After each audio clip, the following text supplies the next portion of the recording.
Welcome to the Crimeycade. Now, back again after yesterday's extra episode. And but this is the official episode for this week. Yesterday was just a bonus because somebody was only available on Wednesday and wanted to come in. Tonight is the Game Shop Owners Roundtable, and all our guests are in the green room at this time, awaiting to take the stage. But first, I do want, as promised last night, begin the podcast. We lost somebody last Friday, a significant figure in the pinball industry, Fred Young, who was inducted in the 2024 pinball. I put pinfall. Oh, what the heck? How did I not notice that error? Well, I gotta fix that. I don't like that. I'm gonna put. There, that's better. Jeez. Pinball Expo Hall of Famer. He was a voice artist for many different pinball titles. He also was a voiceover artist for Allstate insurance commercials. Well, last night I promised that I would air his Hall of Fame induction ceremony in tribute to this man, and here we go. But not only can I talk a lot, so can my coworkers, obviously, talk a lot. So I get to do one more. I get to present to Fred Young. So Fred, you have to come up here. What? What?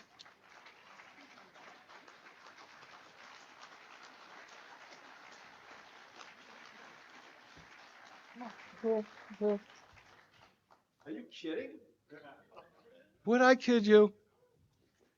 Oh my God. Come on, Hello. come on, Hi. come on, here we go. Okay, man of 1,000 voices. Okay, Fred's a voiceover artist. He's done many games, but let's talk about, again, somebody who is an expert and experienced in their genre and bring it to pinball to make pinball great. Let's see. First of all, Rob, I'm surprised Fred's not already in your Hall of Fame. I can't understand this. You should be, and you deserve to be. So I was taken a little aback, and I said, okay, I'm going to do some work here. But he has a body of work that's extensive in pinball, but far broader. He's a Pillsbury Doughboy. Can't you tell by looking at him? Yeah. Yeah. One of the voices of the That's Pillsbury it. Doughboy. Yes. Six Flags, Boris Karloff. When he did his first pinball, he was doing voices for and advertising for Allstate Insurance. That's right. Yeah. Yep. So he's well known and well experienced in voiceover, and that brought it to pinball. And here's a guy who's done a lot of pinball machines, often many in the same day, pinball and arcade games. So here we go. Oh my God. Okay. Now I'm probably missing some, and some I don't know. He did voices in Prude Buster, King Kong Pinball, which we really don't want to talk about what happened to that. That was all one day. Yeah. In Back to the Future, he did Marty McFly and Doc Brown. He's an announcer in Checkpoint. Teenage Mutant Turtles, we've talked about a few times. He did male voices in that. Batman, voice of Batman and voice of the Joker. Star Trek, did voices in it. Hook, male voices. By the way, for those of you who can remember Hook, we didn't have Dustin Hoffman's likeness, so the artist used me, and that's me on it, but he's the voices. It's not my voice. Lethal Weapon 3. Now, that brings up a point. I understand that the best and the worst known voice in pinball is Joe Pesci. Okay. That was you. Yeah. Yeah. Yes. Yeah. Either loved or hated. Um, that's Lethal Weapon 3. Star Wars. What did they do? Star Wars. Al's Garage Band goes on the wild tour. World tour. World tour. World tour. World tour. That's not mine. This man is Aaron Spelling for when we did the Aaron Spelling pinball. Yeah. If those of you who don't know, we did a special version of a game, just arted it and voiced it for Mrs. Spelling, wanted it for Aaron Spelling. And we made a big mistake. This was 20 years ago, and we charged for this one special game $200,000. We should have charged 400. Easy. She didn't care. She didn't care. Michael Jordan pinball. The Adventures of Rocky and Bullwinkle and Friends. You did Bullwinkle, Boris Badenov, and the announcer. Jurassic Park, all the roles. Our first Jurassic Park. Last Action Hero, Jack Slater. Mystery Castle. Whose game is Mystery Castle? Alvin G. Alvin G. Yeah. Yeah, he did Alvin G and Alvin games. He was going to do a Williams game, Terminator 2. And he did the voice for Terminator 2. And they sent it to Schwarzenegger, Arnold, and Arnold listened to it and said, "That's so good, I better do it myself." That's true. Yeah, yeah, Chris Grainer, yes. yeah, with Chris Grainer, that's right. Last Action, Jurassic Park, Last Action Hero, Mystery Castle, Punchy the Clown. Oi. Oi. Infamous Oi. Punchy the Clown. Oi. Oi. Okay, that it? Okay. Tales from the Crypt. You were the Crypt Keeper. Pistol Poker. WWF Royal Rumble. Maverick, the movie, you did the male voices. Mary Shelley's Frankenstein. I got to take a rest here. Golden Tee. That's not a pinball, that's a golf game. That's right. That's a video. Zombie Raid, which is a creature sound effects. That's an arcade game. GoldenEye, you did James Bond and Boris Grishnikov. I can't remember how you pronounce his name. Space Jam is the announcer. Star Wars Trilogy, special edition. We did a lot of Star Wars games over the years. Lost World Jurassic Park. Starship Troopers. Viper, night driving. That's because Joe liked Vipers. Harley Davidson. The Harley Davidson pinball that we made. Okay. What were you on the Harley Davidson? Do you remember? It's just me, but they said I sounded more like somebody. That was Lonnie, you know. Lonnie? Okay. Lonnie, right. Yeah, okay. Sharky Shootout, High Roller Casino, Austin Powers, Pirates of the Caribbean, Wheel of Fortune, I'll get there soon, just give me a minute here. Indiana Jones, Batman the Dark Knight, he was a Joker.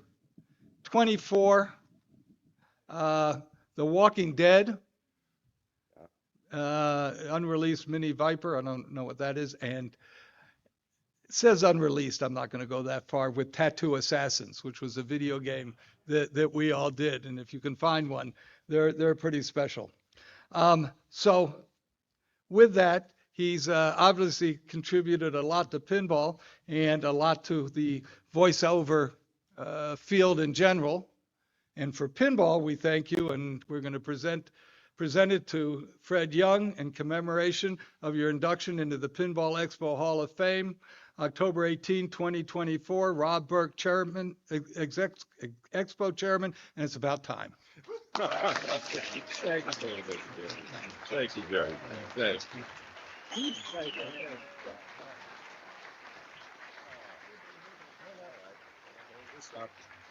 Let me just take a surprise.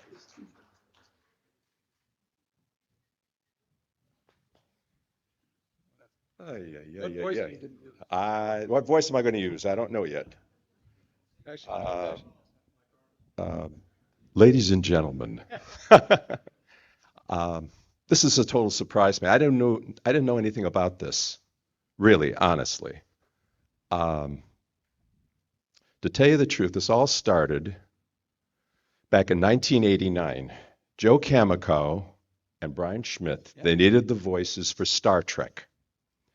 And I had a habit of leaving my demo tape, my character tape 2, and my narration tape at every single production house, every single recording company, because producers, directors, creative directors, clients that come in, they listen. Well, anyway, this is a true story. I'm going to bore you too much. If you want to hear voices, I can do that too. But this is what happened. They were listening to tapes for 2 hours, nothing, and they needed the Star Trek thing. They went to Gene Roddenberry and Paramount, and they had the licensing and everything, but they couldn't get the voices. So after 2 hours, the engineer said, well, Fred was here. He's doing for the Allstate network, for Allstate Insurance. And he did a lot of stuff here. Why don't you pop in the tape? Now, the tape I had is Pee Wee Herman's Playhouse, and I did it the way I wanted to do it. Oh, yeah, it was really something. Well, anyway, they were enthralled. Now, I'm going to a funeral. This is the truth. I was actually going to a funeral, and I get this phone call saying they want you to do Star Trek for a pinball machine. 1980, a pinball machine. I don't know anything about a pinball machine. I know how to record commercials. I was doing the Pillsbury Doughboy and all this other stuff, and slide films and educational advice, but a pinball machine? I don't know. So I said, is there any way I can get out of it? Hold on. Wait, gets interesting. We don't know who the company is. I said, okay. I called my friend up. I said, well, you can't turn down Star Trek in any way, shape, or form. So they called me back, and I said, sounds like fun. And then I met Joe Kamikow, Brian Schmidt, a few other people, and they really want to know, is that really you on that tape? I said, yes, it is. Well, then I started doing Star Trek. And not only did I do Star Trek that day, we did 4 games that day, Gary. Star Trek, Batman, King Kong, and Checkpoint. All in one day. I said, well, that's nice. Well, now on to something else. Then I got called for Teenage Mutant Ninja Turtles. Then I met Gary. And then I got called for Back to the Future. And on and on and on and on and on.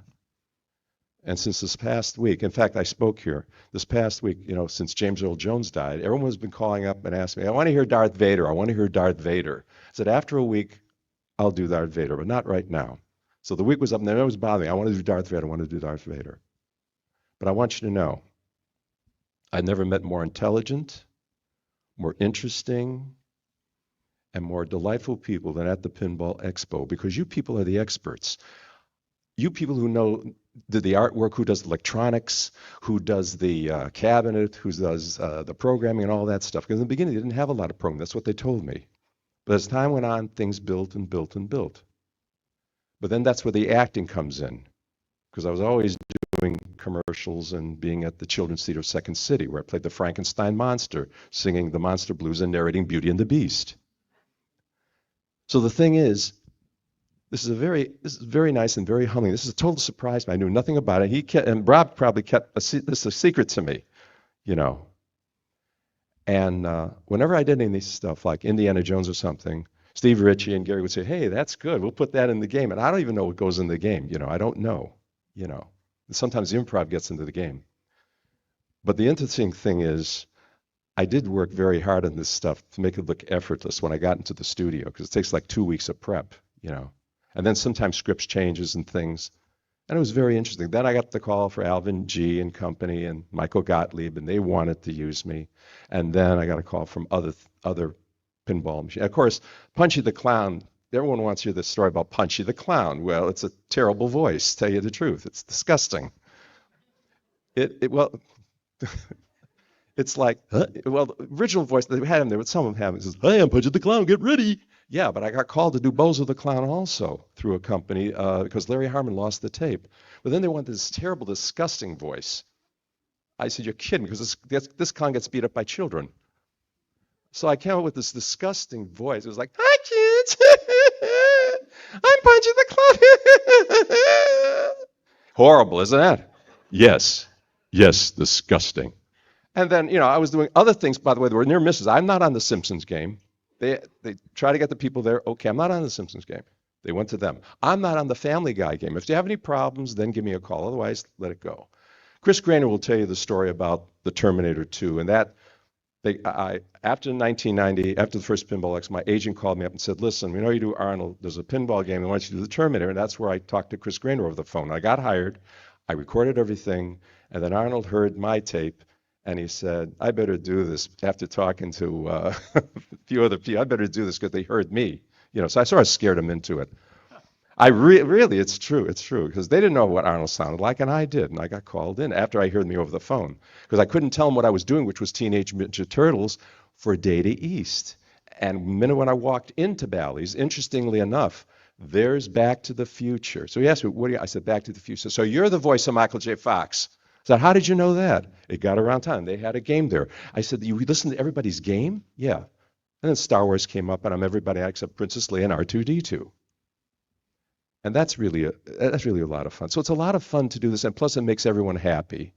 I'm also proud of my master's degree thesis, but we have to wind this up. So listen, I want to thank everyone involved with the Pinball Hall of Fame. I'm here for everybody. I'll talk to you all later. So listen, thank you, Gary. Thank you, Rob. Thank everyone here who had an idea to induct me into Pinball Hall. And I want to thank you very much. And may the force be with you.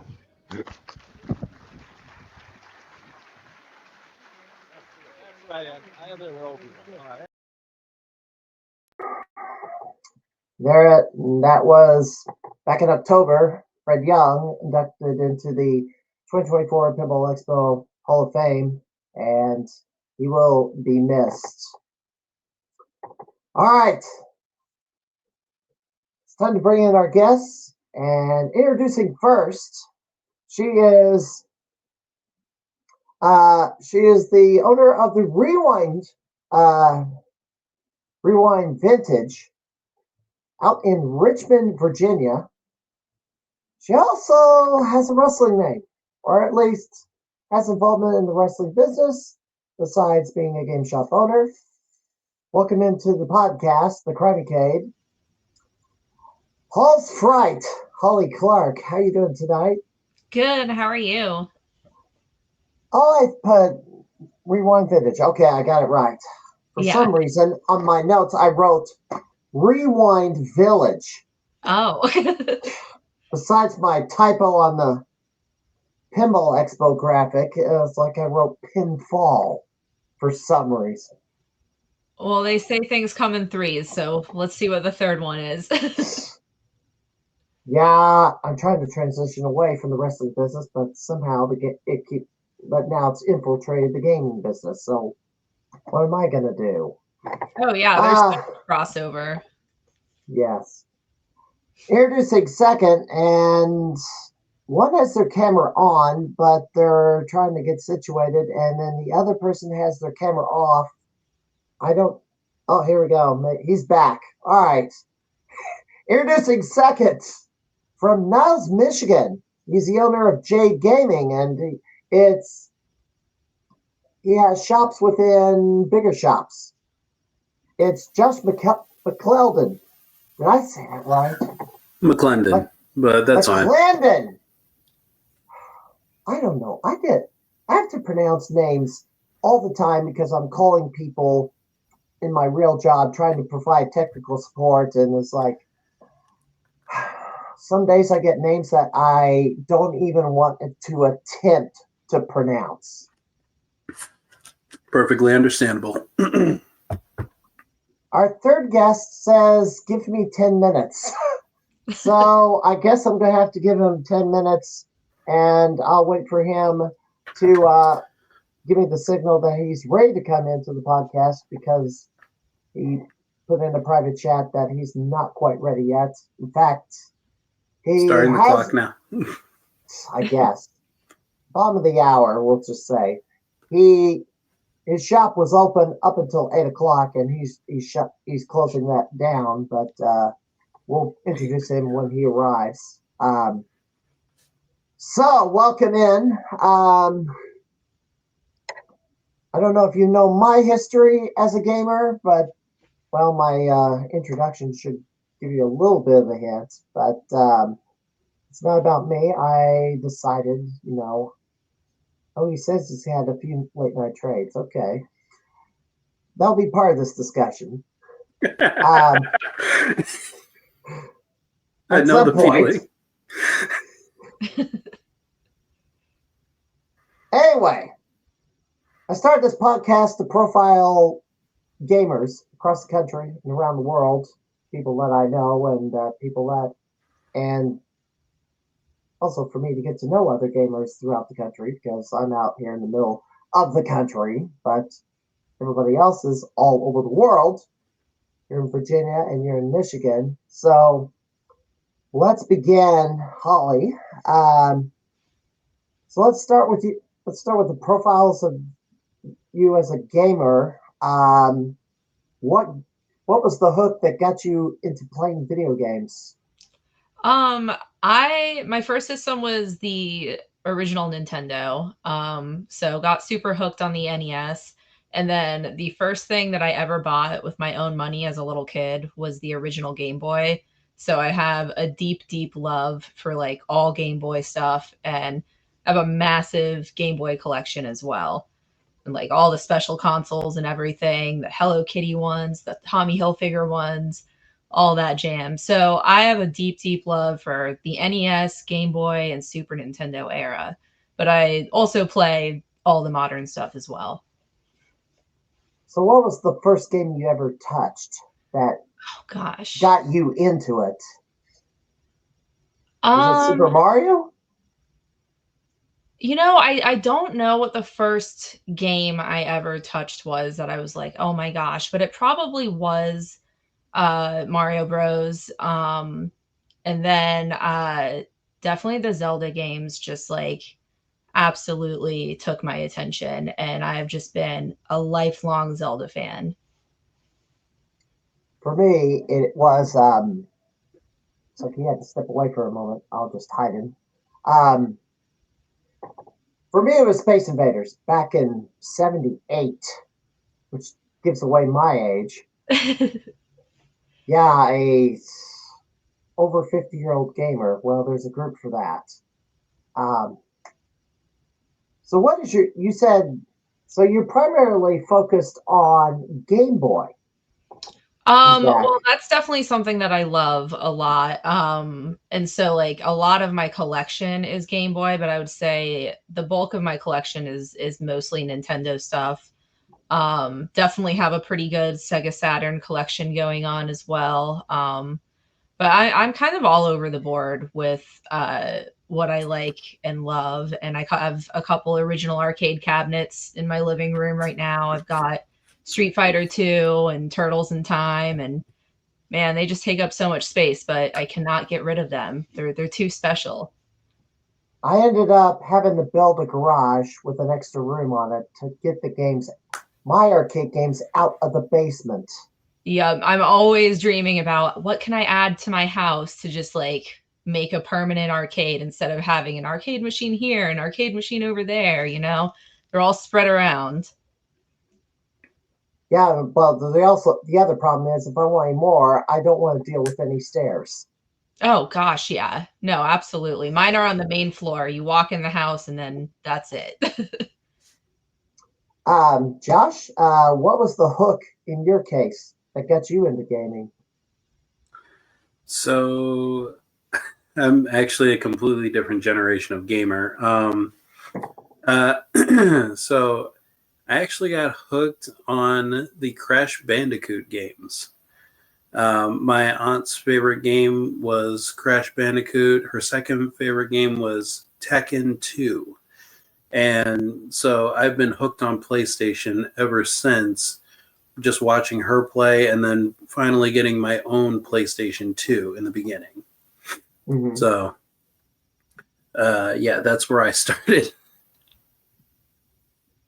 Do you remember? So, Crash Bandicoot was the first game you've ever touched.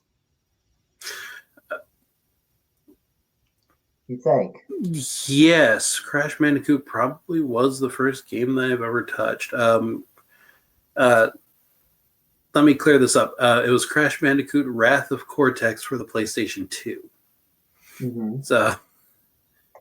So yeah, my adventures in gaming started in the early 2000s, not like the 90s or what have you. I mean, there's a few, yes. I'm the proud Xer. There's the millennials. There's now the new generation of gamers. We just now started the alpha generation. I guess I'm what they call. Oh, sorry. It'll be a while before they're old enough to start picking up a controller and playing games. I mean, they just started the generation as of this year. Generation Beta, I think is what they're called. Beta. Yeah, okay. I think Gen Alpha has been around for a couple of years already now. Okay. Gen Z came right after me, so I'm technically what is called a zillennial. According to, I think that's what the kids call us, like zillennials, like tail end millennials. Yeah, and there's zennials, which is basically an X in the. Yeah, but I thought we were on the alpha. I really did. Z was the very last generation, but millennial and then Z. But oh yeah, you're a Zimmer. Yes. Still waiting for Midwest Retro. Guess there's a little light in the room, but he's not in front of the camera yet, so I can't bring him in. So what was your, I guess, each one of you, what is your gaming specialty? What are you really good at that you primarily, as I'm a master of this, like in my case, I could say I'm a master of Super Mario. Another person may say they're a master of Mega Man. What is your mastery? I would say I've definitely mastered Yoshi's Island, so Super Mario World 2. That is a game that I will just replay and try and go faster and just beat what I did the previous year every single year. That is always my go-to game. Josh? Technically, I am a whiz at Minecraft. I have built. I've never gotten into Minecraft. I have built so many cities. I've built multi-level cities in Minecraft. Like I've taken over entire biomes, creating multi-level cities going all the way down into the deep dark. So Dana Cavelli's in the chat, and Dana Cavelli is in the stream chat, and he knows you. Hello. You're regular at the Video Game Summit, which was a part of the Expo last year. Yeah, surprise. So unfortunately, I wasn't able to make it there last year. I wish I could. I had a lot of things come up during that time. So I will try my best to be there this year. And if I do, don't be a stranger. Please come up and say hello. Say hi. I'm a pretty nice guy, I think. At least I think. Now, when you you said your favorite, what your favorite game was, is that your favorite genre? Like, well, genre would be like a platformer or a maze game. Yoshi's Island would be a platformer. I'm sorry, I missed your question. What is your favorite genre of gaming? Oh, man, I'm kind of all over the place. I do love platformers. I go back to platformers a lot, and I refer to them as my like buffer games. So in between my like hefty story-driven games, like recently, I just finished Ghost of Tsushima on PlayStation 5, and that was just a wonderful game. But it's always good to go back to the platformers. So I'm all over the place with gaming. Do you have any, let's say, competition-based gaming feats? To your credit. No, I don't. I run an event company, and I sponsor like tournaments and stuff like that. But me myself, I'm pretty good at like Super Smash Bros, but I don't do anything competitively myself with that. I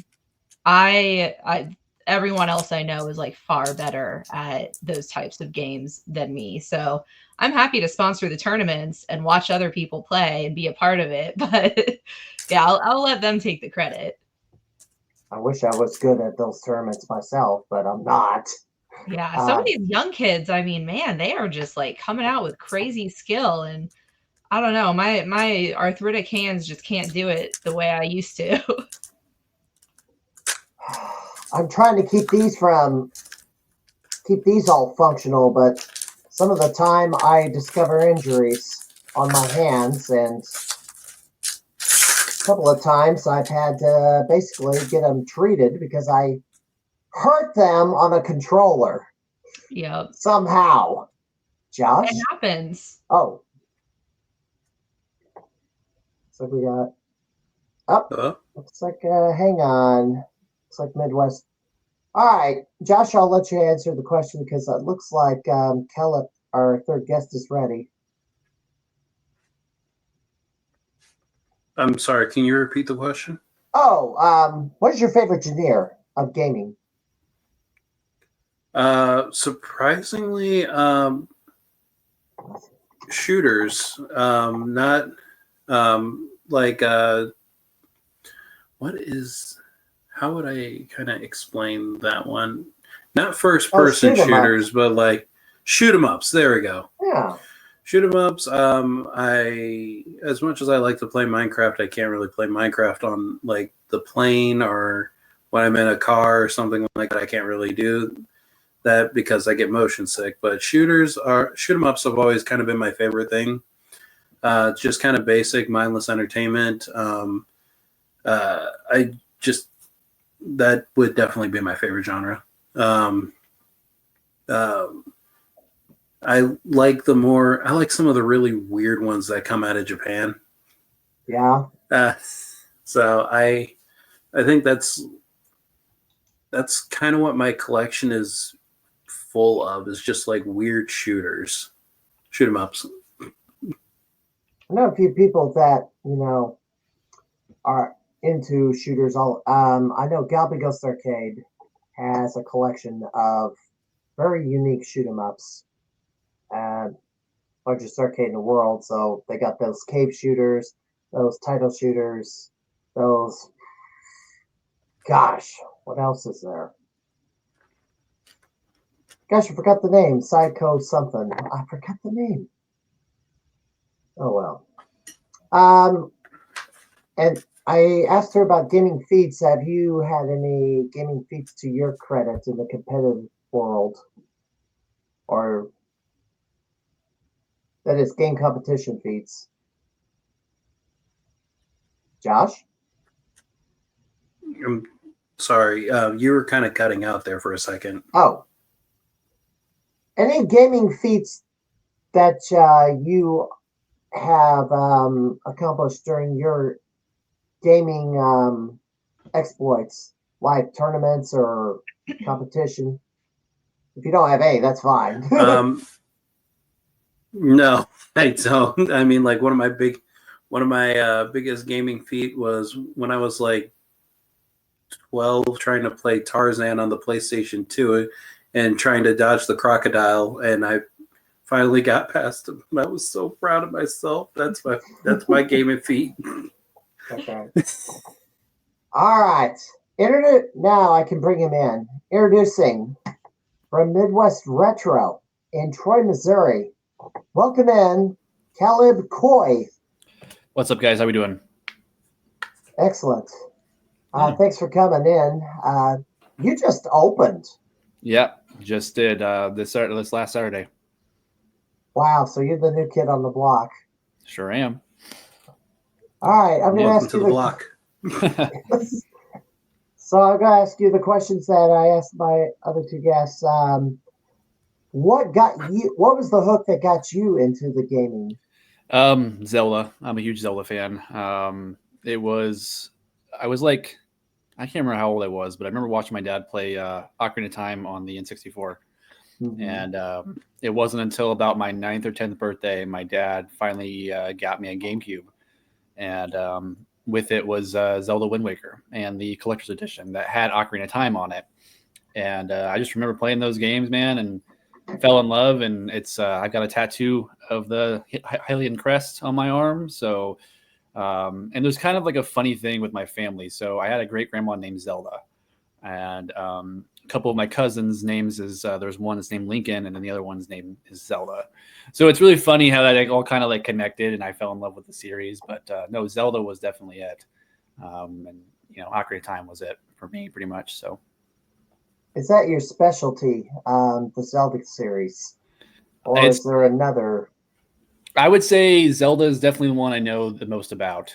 I've played pretty much every mainline series game outside of like Oracle of Ages and Oracle of Seasons. I played like very small amounts of those. Same with Minish Cap, but yeah, I'd say that's probably my specialty. Now, tell me about. I guess go around the room. Tell me about your gaming history.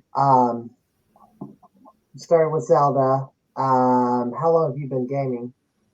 Probably since that point. I mean, it was, from that point. There's a picture of me when I was about 3 years old with my mother. I had an NES. She was playing Mario Bros. On that, and there was a picture of me holding the controller in my mouth. But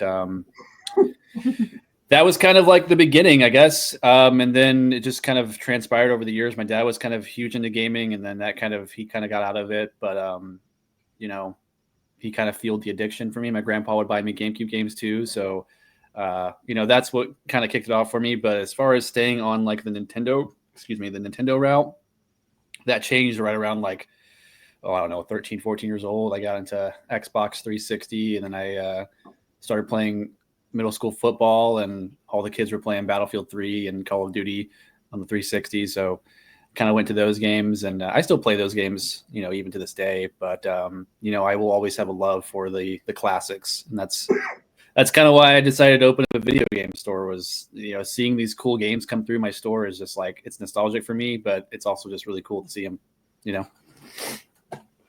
All right. So this is the Game Shop Roundtable. I don't know if the public at large really knows what it takes to get a game shop open. Considering now that all around the country we're, oh gosh, I should have had this ready to go because, this has been in the news recently. Game shops are closing all around the country. So the national chain is about to get much smaller. But your shops are independent. They're not part of a chain. They're just kind of like your mom and pop store, at least in gaming. Caleb, we'll start with you if you're ready. Yeah, go for it. I'm starting to eat my salad. Oh, well, I'll give you a moment. We'll start with Josh. So creating a shop. Let's say, how were you inspired, motivated that you wanted to open a gaming store? So my start was a little bit unorthodox. I started off as a broke college student, going to the Speedway flea market. Speedway flea market was like our local flea market around town, and I would go.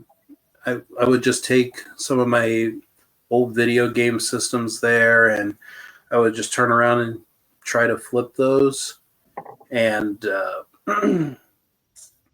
that's kind of how it really started.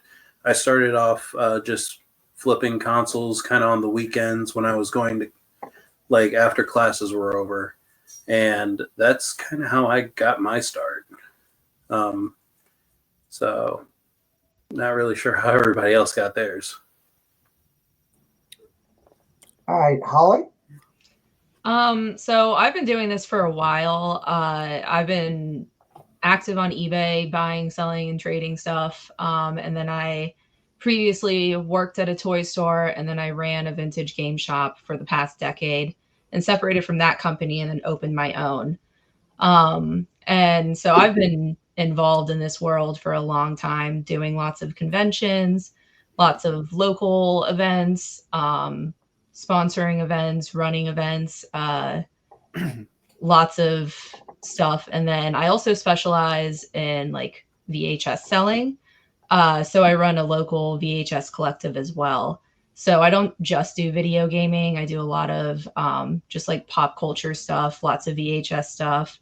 We've got laser discs, vintage wrestling magazines, pretty much just any random cool stuff that I want to sell. That's what we're going to sell. Khaled?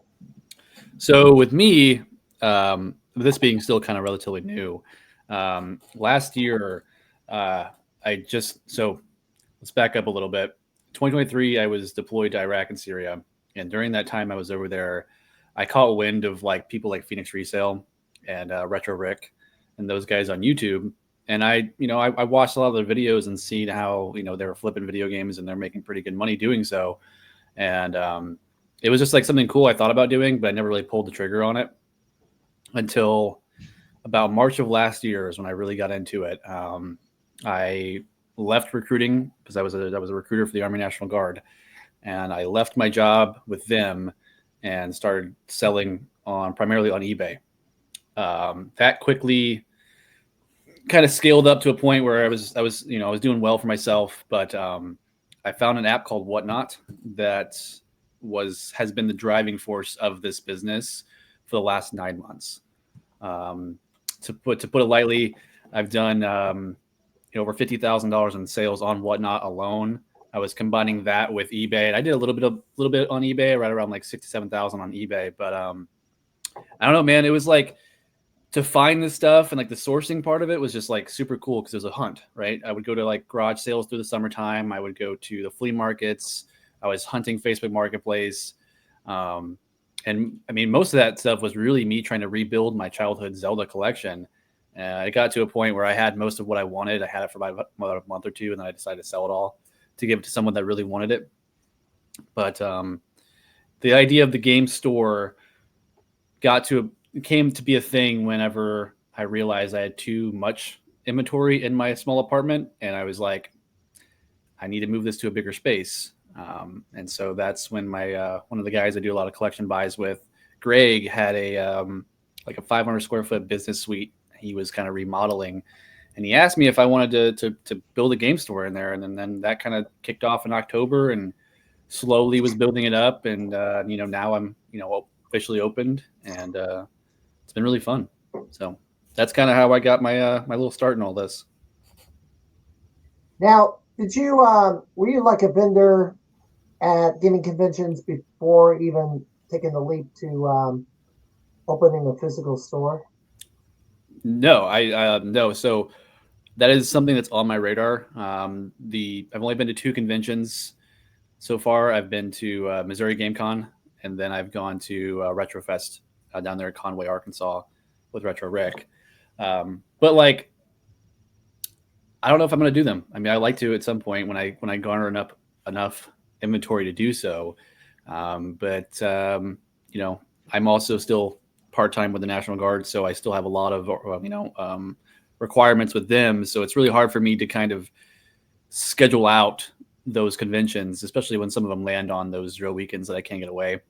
So those will be a thing that I want to do in the future, but I have to still grow my own business that I have now before I can think about it. So because I don't want to go to a convention and bring like nothing, you know what I mean? I just don't want to do that. So, well, if you have a shop, you gotta have the shop should be filled with merch. What I mean by nothing, I mean like when you go to those conventions, most of those guys are looking for like Earthbound or like Little Samson or just like those kind of games that are just like really valuable. And I do get them. I've had them before, but I can't ever keep them. So they go, right. They get out the door. That's the same with like Pokemon. I can never keep Pokemon. I don't know if that's kind of the same with you guys, but yeah, can't keep it. Mm-hmm. I mean, I just got a trade in of Pokemon Goldenite, and I think it's probably going to sell tomorrow because there was a couple of guys that were on the web store checking it out, and I was like, well, that's probably going to be gone in 12 hours. So that's the thing. I want to have enough back stock that I can still have stock in the store to then bring out to a convention and still have a good booth for some customers. So, yeah. All right, Josh, you kind of have a different type of shop. It's like shops within a shop. Yeah. Oh, sorry. Go ahead. Yeah, so I have shops inside of essentially vendor malls. I have 4 locations currently. Really, it's well, to his point, I would recommend going to shows mainly to just buy. That's generally what I do to fill up my shops. But yeah, I've been doing this. I've been doing like the vendor mall style shop for about 10, 11 years now. And Okay. so it's really worked for me. But really, one of the best places to kind of get your inventory is like shows and traveling and stuff like that. Traveling is really going to be a big aspect of being in this business. You're going to definitely need to do a lot of traveling to pick up inventory, because you can't just rely on your local area anymore, because at the end of the day, there's more resellers out there than there are GameStop. So everybody with a phone is pretty much a reseller now. So, I mean, Well, you got to that's an start interesting traveling. way of looking at it.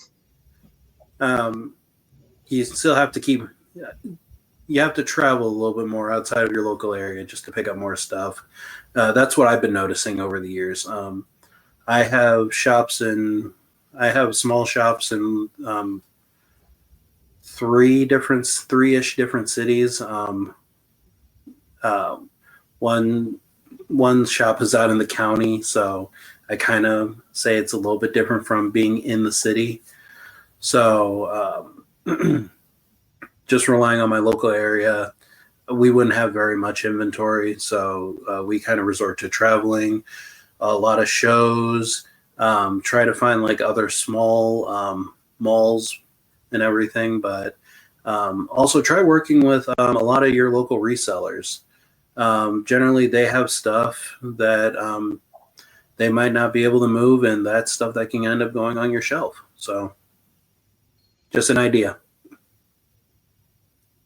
All right, Holly. Yeah, I totally agree with what you're saying. It's all about like traveling, brand awareness, like growing your reach, and really connections. So many trade-ins I've gotten have just been from somebody else telling someone else about me, and it's cool. Like word of mouth definitely helps, and like just putting your tentacles everywhere. But conventions are great sources for finding products, and also just like all the social media we have now. It's crazy. Like one day I'll have like way more sales on eBay. The next day I'll just have a lot of sales just through like Instagram and just random ways that way. You just like never know who's going to randomly find you and reach out to you. So some of the stuff that I've acquired to take to a game convention, because I only do the vendor table once a year. You do auctions. Do what? Do you do around the rim? Do you do auctions to acquire some of your merchandise? Like when, I don't know, for example, Goodwill sells off a bunch of stuff in a package. I've never done Goodwill or anything like that. I've definitely hit up different estate sales, and I have found some like really random, awesome stuff at estate sales. Because a lot of times people aren't paying attention to local estate sales. They have like a lot of them have basic, outdated feeling websites. And I feel like a lot of younger generation people aren't really using that. I mean, I'm still checking Craigslist still, because I used to find a lot of stuff all the time on Craigslist, either as a buyer or a seller, you know? So really just like, I mean, I've had great luck at estate sales. And then my city is really popular for just like swap meets and local markets. And it's a really eclectic, strange, artsy city. So there's tons of resellers all over the place and just a really, really awesome community. And everyone kind of helps each other out. So if like another game shop that I'm friends with down the road gets a bunch of weird VHS stuff that they can't sell, they'll reach out to me and we all kind of work together. So just like foraging your community is really, really beneficial. Caleb or Josh?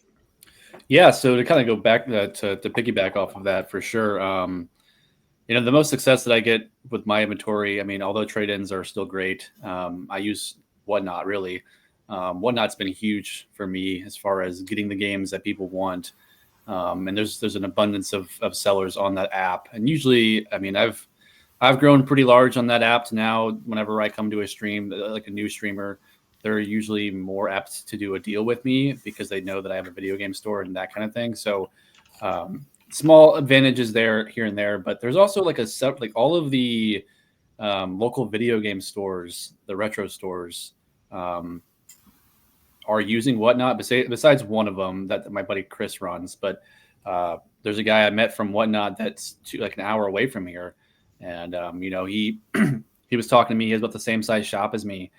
And he was trying to give me a bunch of like consoles and stuff that he's got so much of back stock with. He's just like, I don't have the room for it. I mean, would you like to buy 50 N64s today type thing? And I'm like, whoa, I don't know if I need that much, but you know, so like the thing is connecting with the community is huge. That's going to be the huge driving point for a lot of business, especially in this world. But like I said, there's other avenues. Like I don't have the ability to do estate sales as often as I'd like. I don't have any employees in my store. It's just me. So if I'm not there, the store is not open, right? So to take my time out of being in the store to go to an estate sale or something like that is just kind of it collides. You know what I mean? Eventually, I would like to have employees, but as of right now, I'm trying to keep my costs as low as possible. I don't know if anyone else uses any type of specific POS system, but I use Fulcrum, and that's an expense that I forgot about when I did this to add on to everything. But honestly, if I wasn't using Fulcrum, I would be in a probably way worse position as far as like doing all of the pricing and stuff like that. It wouldn't be as efficient, is what I should say. Maybe not worse position, but as efficient as I do it. But yeah, I'm kind of going on a weird tangent here, but yeah, that's I totally agree with what she was saying. So yeah. Any comment, Josh?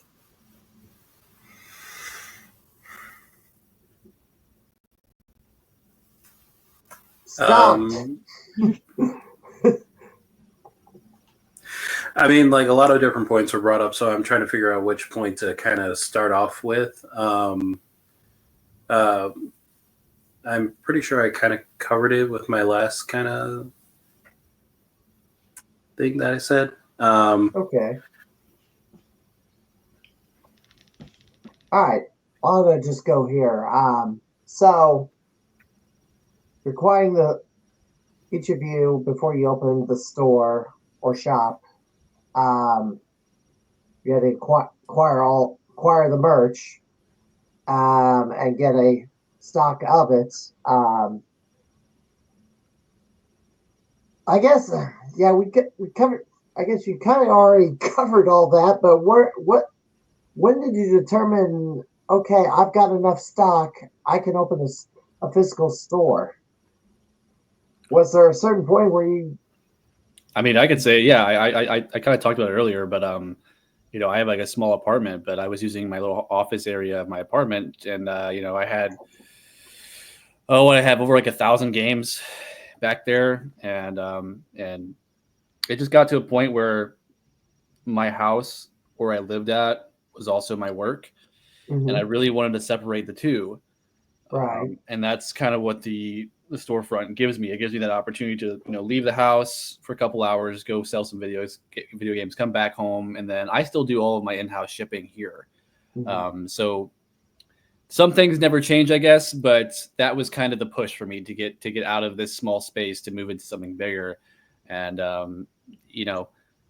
yeah, that's my answer for that. Anybody else? I would say it's pretty much similar. You exhaust all the space you have in your like home, and then it's like, all right, either getting more storage units or make the move. I mean, sorry, that's when I kind of jumped into what I did. So that's why I have 4 spots, because so each one of my, even though they're like, they're not what you would call full-fledged video game stores. Each location has roughly about 10 to 12,000 games. I also, and yes, storage units. I have 2 of them, and they're probably full with an additional 120,000 games, roughly. Yeah, most of my inventory. Yeah, most of that 120,000 is like loose disc and sports titles, but yeah, and still, I have more stuff in my house. Oh yeah, I feel like it never. Every room of my house is filled with something that is like for the business to sell, or some type of just something business related. This is Jay Gaming's one of his. Oh, yeah, that's my. Yeah, that one's my location at Twice Treasure 2 in Plymouth, Indiana. Mm-hmm. That one's kind of a mixture of video games and movies, and we do VHS there as well. There's a lot of other stuff that we do there. Yeah, a lot of stickers, a lot of, yep. And this is we also do, so yes, we also do Pokemon cards, Magic the Gathering. We do Yu-Gi-Oh at times, but Yu-Gi-Oh's not really all that popular, so our Yu-Gi-Oh section's really, really small. Is that still on the air? Is that still on the air? Yu-Gi-Oh! Still being aired on television. I'm not positive. I know that the kids are going crazy for Pokemon right now. That's been like I was very reluctant to get back into Pokemon and start doing Pokemon cards again, but let me say that's an addiction. That is a serious addiction, is the Pokemon thing. I told myself I wasn't going to get back into it, and then I bought like 2 blister packs from Scarlet and Violet, and then I pulled like a Riolu full art card. That was like, yeah, like dude, I don't know, man. Pokemon is an addiction for me because I played all the games as a kid. Never really got in a trading card game, but I did have some Pokemon cards when I was a kid. But that's my store. I'm trying to transfer my store into like having both, Pokemon cards and games and vintage toys. But one of my buddies, he owns the TCG shop right in town. So a lot of guys that come down to the store and they ask me for Pokemon cards. I'm like, my buddy Stu up there at Gambrel Gaming has, TCG, and that's usually where I push them to them. But I still stock like the small blister packs and stuff like that, whatever I can find at Target or Walmart that I can get for almost at retail or a little bit less than retail, sometimes on sales. And, I just enjoy opening them. I love the chase, yeah. Opening is an addiction, man. Don't even start it. Well, this is I believe, a scene from Midwest Retro. That's one kiosk. Yeah. Here you got some. Yeah, and you just opened too. Yeah. Inside the store, there's a place. I think that's a PlayStation 3. No, it's not. That was a PS4 Pro. That was a trade-in I took in. I think it was on Tuesday. And then there's the glorious promotion. So something I'm different about in this is that so far in the state, I am the highest cash value store and the highest store and credit store for those specific things. Mainly, it's a way for me to build up of enough stock I can, so that way I can come back down on the buying price. But like I was saying earlier, I get Pokemon, it goes away. I get Pokemon, it goes away. I can never keep enough of it in. So that Pokemon's always going to be kind of the same on those. But I get a little bit frugal with my promotions. So, I think that's a great way to do it too, is you have to be paying premium on the premium items, People want to go to a store and see Mario's face and Pikachu's face all over everything. And like if you have those, it helps the customer too. Like, no, oh, I can go to that store and I'm gonna get a real value for it, Yeah. And that was our grand opening thing. It didn't really take off like I thought it was. I had one person do the whole thing. I had a Celebi distribution cartridge that I picked up, and I figured if somebody wanted to bring their Diamond and Pearl or whatever, they could get a free Celebi, or if they wanted to bring it in to trade it in or sell it. That was kind of the point of it, was hopefully that people would bring it in and they would be like, I don't really want this game, and then trade it in. That didn't really work that way. I actually had a guy come in and he had Platinum, he had Pokemon Pearl, Black and White, and he was just showing me everything. I'm like, so you want to trade this stuff in? He's like, no, man, I'm going to keep this. I'm like, had a little bit of a brain aneurysm. I'm like, bro, I need these games. I have no idea. But he ended up coming back and buying some other stuff. But that's the thing too, is like my demographic so far has been a lot of the blue collar guys. I'll tell you that, because Troy, we have a population of about 15,000 people, and since the last census, and there's not another retro video game store in the next 30 miles on any side of the compass. So I am encompassing quite the large amount of area before you get that far. And everyone that's come in, they're like, dude, it's so cool that this is here, because I don't have to drive to XYZ or wherever to find these kinds of games. And, I don't know how you guys are at prices, but I usually do like this. I might get flack for this, but I do price chart and then usually like $5 above it. And that's typically where I'm at. I'll do like $10 above if it's like Pokemon or something like that, because it's just, you can't keep them. So my take on it is video game prices are regional. Like, I was over at Pink Gorilla in Seattle, Washington, and Kelsey's an acquaintance of mine, and I've seen her shop, and a lot of her stuff is like sometimes lower than price charting, which I can't do in my area because I would have no inventory. There's too many people just ready to buy stuff at price charting or lower. So I get it. Like, around here, like if there's a mainstay title, like,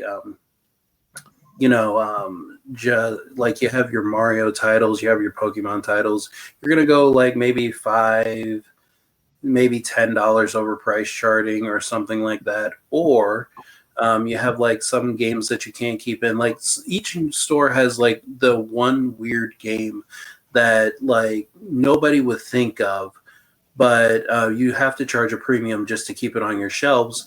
Mine just so happens to be the Just Dance, any of the Just Dance games, or like any of the Lego games, which is absolutely insane, and that's why I go to shows, because I'm always looking to buy that kind of stuff. It's not going to sell well at a show, but it sells well for me at my shop. So that's the kind of stuff that I'm always looking for. And that's, sometimes I have to charge a small premium just to keep it in the store. So. You're not wrong on those Lego games, man. I get kids coming out all the time. They're picking out the Lego Avengers or the Lego Star Wars games, and it's either $8, $10 games. But my buddy Retro Rick, he talked about his entire yearly sales, and a lot of his sales came from the $8, $10 games, man, because it's a low buy-in for a lot of entertainment for the customer. So he had a lot more of the $8, $10 sales over the $200 plus NES complete in box games or whatever that may be, because it only pertained to the niche collector type, right? Joe Schmo is not going to come off the street and go, I want to buy that Mario 64 complete in box. No, he wants to buy the cartridge because he wants to play the game. You know what I mean? Yeah. Yeah, I totally agree with that. I definitely notice when I average out the cost of like my customers' sales or what items they're buying, it's all $20 and under is what the bulk of customers want. And like Wii games are just so hot right now. And I'm really close.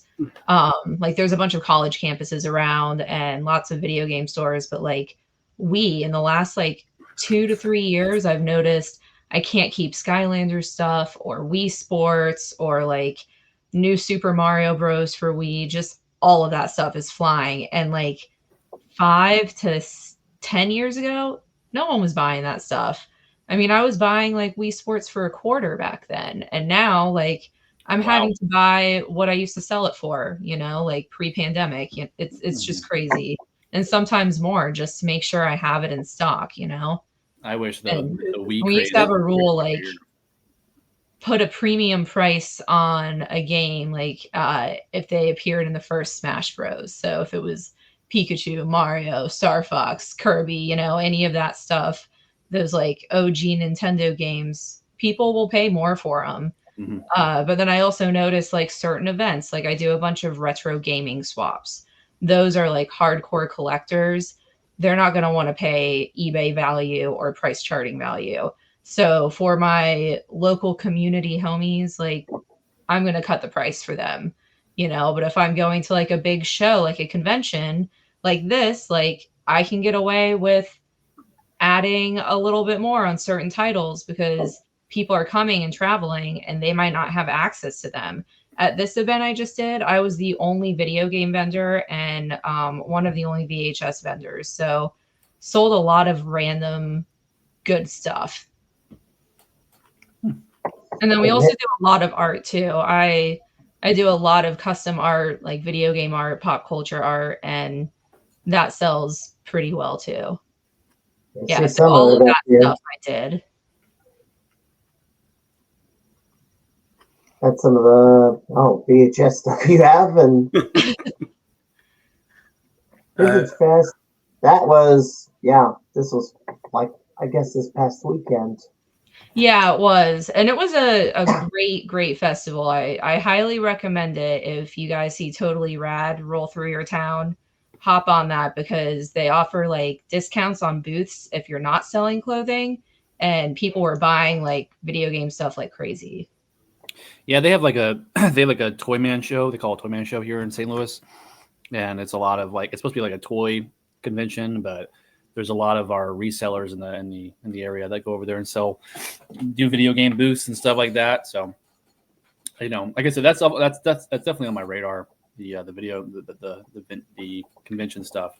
Yeah, and it's just great to get your name out. And like some of the connections I've made at conventions have been awesome people that I've like done events with or who have gotten me into other events, or just like you never know who you're going to talk to who's like, oh, my mom has a whole collection of Star Trek stuff in their attic that she was about to throw away. Like those are the people who are just going to these random shows. Mm-hmm. Yeah, no. I will, you're looking for some Star Trek stuff? I got a whole bunch of VHS Star Trek. Me too, man. $3 a piece, 2 for $5. It's a lot. The challenge now is getting a VCR that works. We have tons of them. You have to test all of them before you sell them, and also like mold. And once you figure out how to clean mold off the tapes, I mean, that's definitely a big deal. The only one I want is the Pikachu VHS player. That's the only one I want. Dude, you and me both. Same, bro. Yeah. Grows on the tapes. Oh yeah. Have you ever seen mold on the actual discs, like a sealed game? Yeah, there was a guy that bought a sealed game and opened it up. It had mold on the backside of it. And they tried to resurface it and it wouldn't go away because it ate the data of the disc. Oh yeah, disc rot is a serious problem. Yeah. I didn't think mold would grow on plastic. Oh yeah, it's probably because it was put it was probably in an area where water moisture was pretty heavily there, set through the plastic. Mm-hmm. So like what I've noticed is like a lot of people will keep their games in like their basements. Like for anybody listening, for everybody who's listening, or if you're going to watch this later, please do not keep your games in the basement, or okay, if you have a basement, please have a dehumidifier. And if you keep them in storage, please be a climate controlled storage unit so you don't get disc rot. Your games are not safe in there. They will fall apart even though you might think they're okay. I have run across countless games. I just had to throw away an Earthbound. I just had to throw away a whole lot of like a CIB Earthbound. Like I was only able to keep the cartridge because the case, because the box and the manual were like were coated with black mold. The pages were starting to fuse together. Like he thought it was safe in a storage unit. I still would have given you $100 for it. I mean, yes. I mean, like I still paid him for the cartridge. I was able to salvage the cartridge, but the box and the manual were done. Paper is easier. Paper gets wet. It's just like, yeah. That always hurts the heart when you see a game like that, and it's like, oh no, if this was in good condition, we'd both be a lot happier here in this conversation. Yeah. But well, that's also a big loss of. We had to step away, so I'll hide it for a moment. That's also a big loss because complete a box. Those cartridges are like a few $1,000s. Complete a box now is a few grand for sure. And I keep thinking about the last CIB Earthbound I had was 2014. Sold it at a convention for just way less than what it is now. And it was only worth $600 at the time. Mm-hmm. Sold it for $450. And gosh, I still think about it. I mean, Earthbound currently cartridge only is going for roughly about $350 right now. So yeah. If you want to play that game, you better get an NES Classic. Here's the thing. I hate quoting prices because the prices are always so crazy. But currently as of today, it is right around $350. So yeah, unfortunately, I was only able to give him $100 for the cartridge because, and he looked at price charting. He saw that it was supposed to go for, I think at the time it was $2,700, but I only gave him $100 for it because the box and manual were done. And he had a bunch of other games, and a lot of those. I think the only good one there was, I think Paperboy. I think Paperboy 2 was the only cartridge. I mean, the only box that was still good. All the rest of them were just done. He had a stack of Xbox 360 games. I was really only able to save the disc. That was pretty much it. Everything was just really, really bad. Can I ask a question to you guys? It's kind of bad. It's kind of picking off of what you're saying, Jay. What do you guys do whenever a customer has an unrealistic expectation of what the trade value is on their collection? Let them walk. Let them walk. That's typically the answer, right? But is there any type of explaining that you do? Because I've only had two people have ever walked away, and I wasn't really mad about either of them walking away because the condition of the systems were just not great. But I had a long conversation about this stuff last night with trade value and store credit and that kind of thing with a GameCube collector that has literally the entire catalog of GameCube stuff. And, I offered him 65% trade-in credit on everything. And he was like, that's still too low. And I'm like, I don't really know what that means, how that's too low. Because 65%, I'm only going to tack on 5%, overhead on top of that price. So I only make 50% back on that from the buy price. And he was just not really understanding it. And he was just, I don't know. I don't know if you guys ever really experienced any of that kind of stuff. I've experienced that so many times. I just have I just regurgitate a script pretty much every time. when someone comes up, I ask them like, what are you looking to get for it? Because I always like to gauge what kind of idea they have in mind. And I mean, we've all had those trades where they'll tell you something or say nothing and you just waste your time colossally. But that kind of like helps a little bit mitigate some time wasting. And if they aren't happy with it, I just flat out say like, that's fine. You can sell it yourself for the most amount of money. I don't mind at all. Like anyone can do this, you know? Yeah. And that kind If of you can get disarms it. them a little bit, you know, because then they're like, oh, you don't actually want this? And it's like, no, if you don't want to sell it, someone else is going to come to me like 30 minutes later and They try have the and sell same something. stuff. Yeah. Yeah. So just kind of hit And them with like, you want the best for yourself, go sell it yourself then, you know? that's pretty much what I told that collector. I was like, man, you got to realize you're only thing you're doing is you're boxing it up and you're shipping it to my store. You're not listing it. You're not cleaning the cases. You're not, taking pictures, all of that stuff. That's all extra work. That's labor, right? And then you have to do advertising on top of that stuff to make sure people can see that you have this stuff.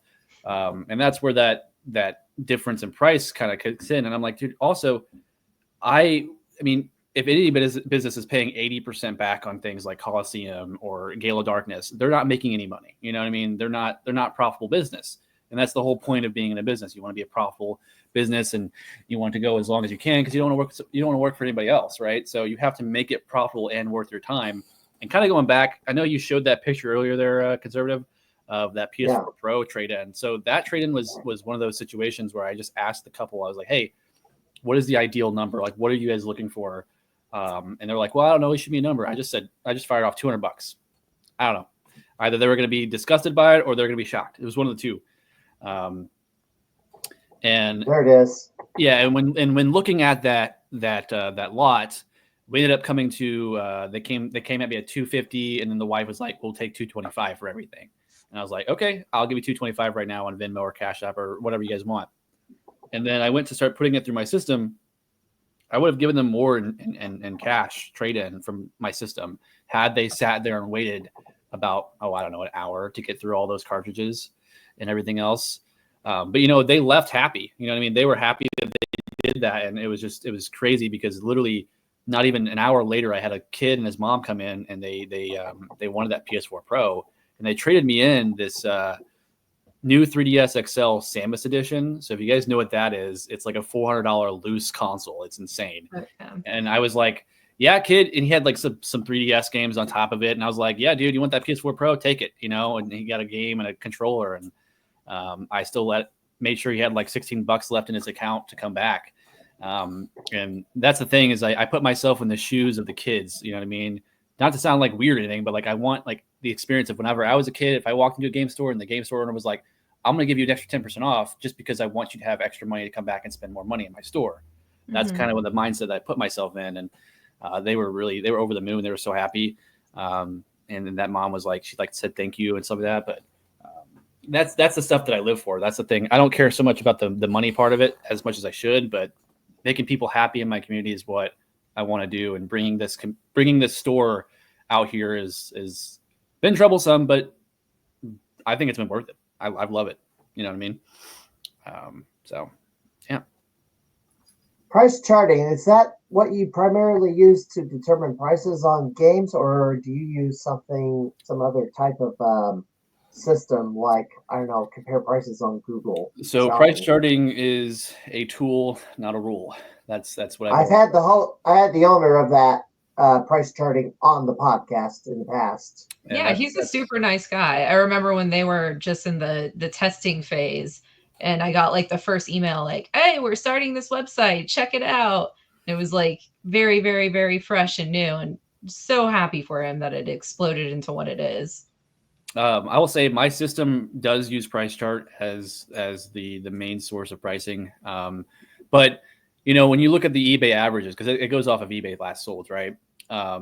You have to take into account auctions. Auctions are not buy it nows. So some things you'll see on there, the lowest sale is $20 because they had an auction for a day and nobody bid on it, right? Mm-hmm. But the buy it nows are 60 to $70. So then you have to take the averages of those, and then you have to take the lowest.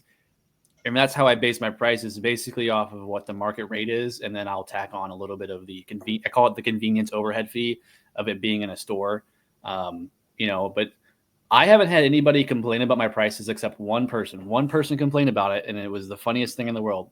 He said, "I can't believe you're charging $160 for a complete in box Genesis Model 2." And I looked at the guy. I had a couple customers in there, and they're like, "Dude, it's expensive cardboard." And we all just like busted out laughing, and we're like, "Yeah, those Pokemon cards, that's expensive plastic cardboard pieces. You know what I mean? It's the same thing, dude.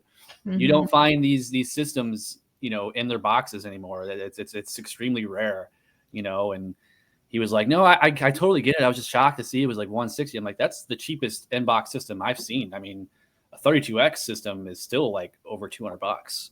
A new Genesis was like 160. See, Yeah. back when the first generation Genesis was out, they were selling for like 190.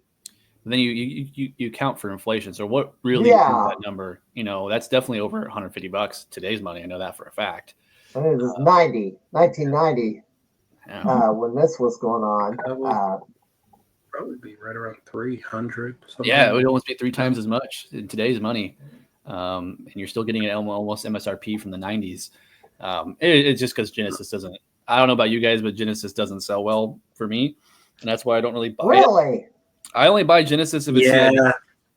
I only buy Genesis CIB unless it's like a Sonic or a Mortal Kombat.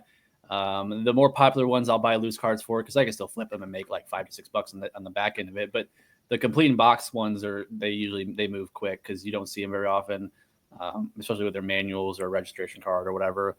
But Genesis is not a big mover.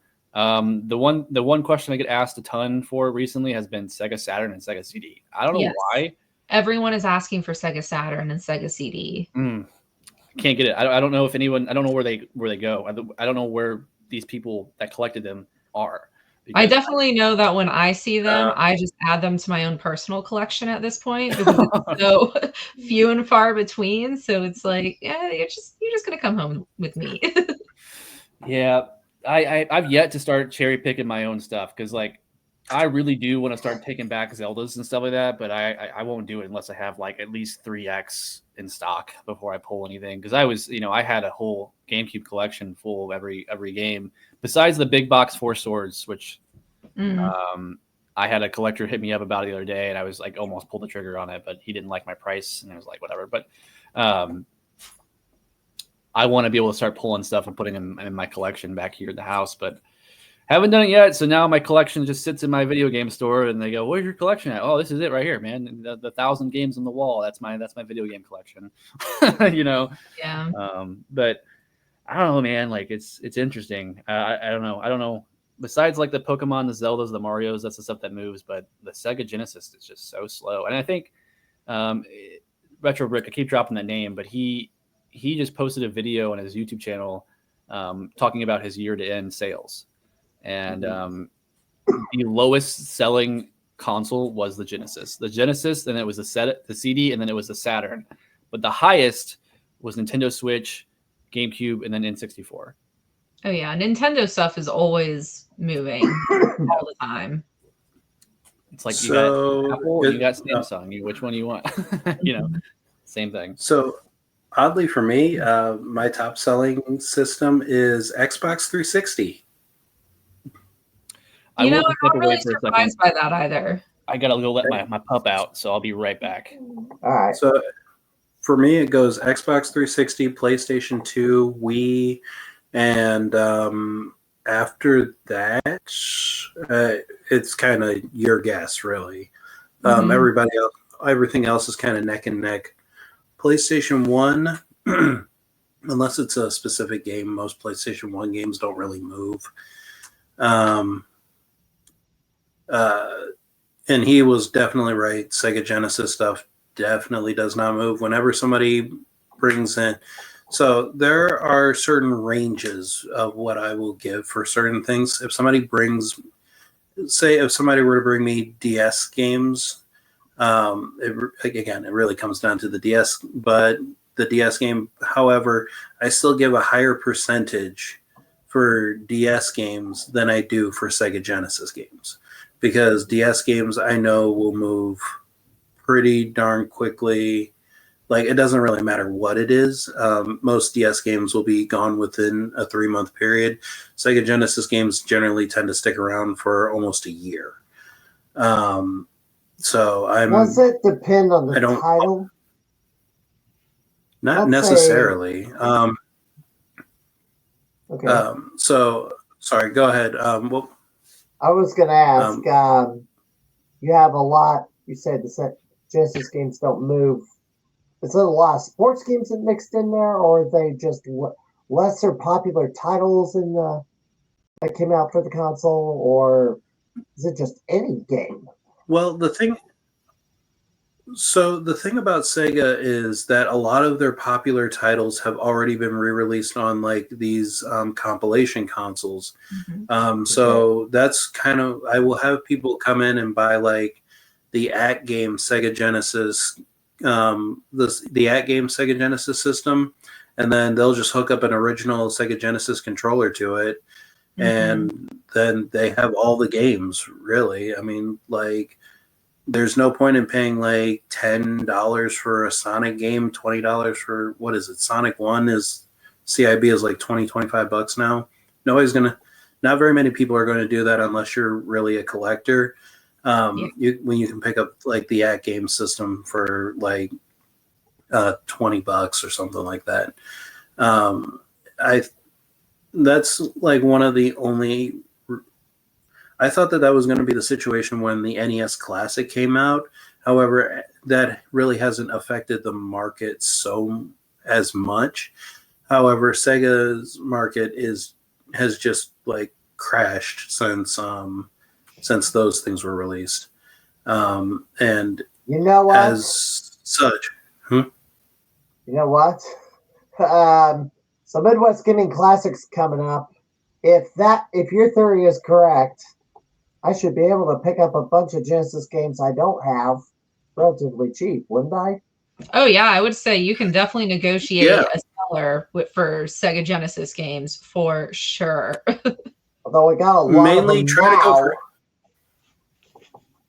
I would say try talking to like store owners. Like if you're talking to eBay sellers or like resellers, they might be able to move Genesis games a little bit faster. But if you're talking to like a store owner, then generally they generally have the same issues as we do moving Sega stuff. So definitely I would go there and try to negotiate for those games. You have some negotiating. Generally, you have some negotiating room with Sega stuff. But the funny thing is, when I do shows, I get a lot of people wanting to negotiate like some of the like. I get people trying to negotiate Pokemon games or Mario games. Always, yeah. There's always going to be those people, yeah. Like, I saw.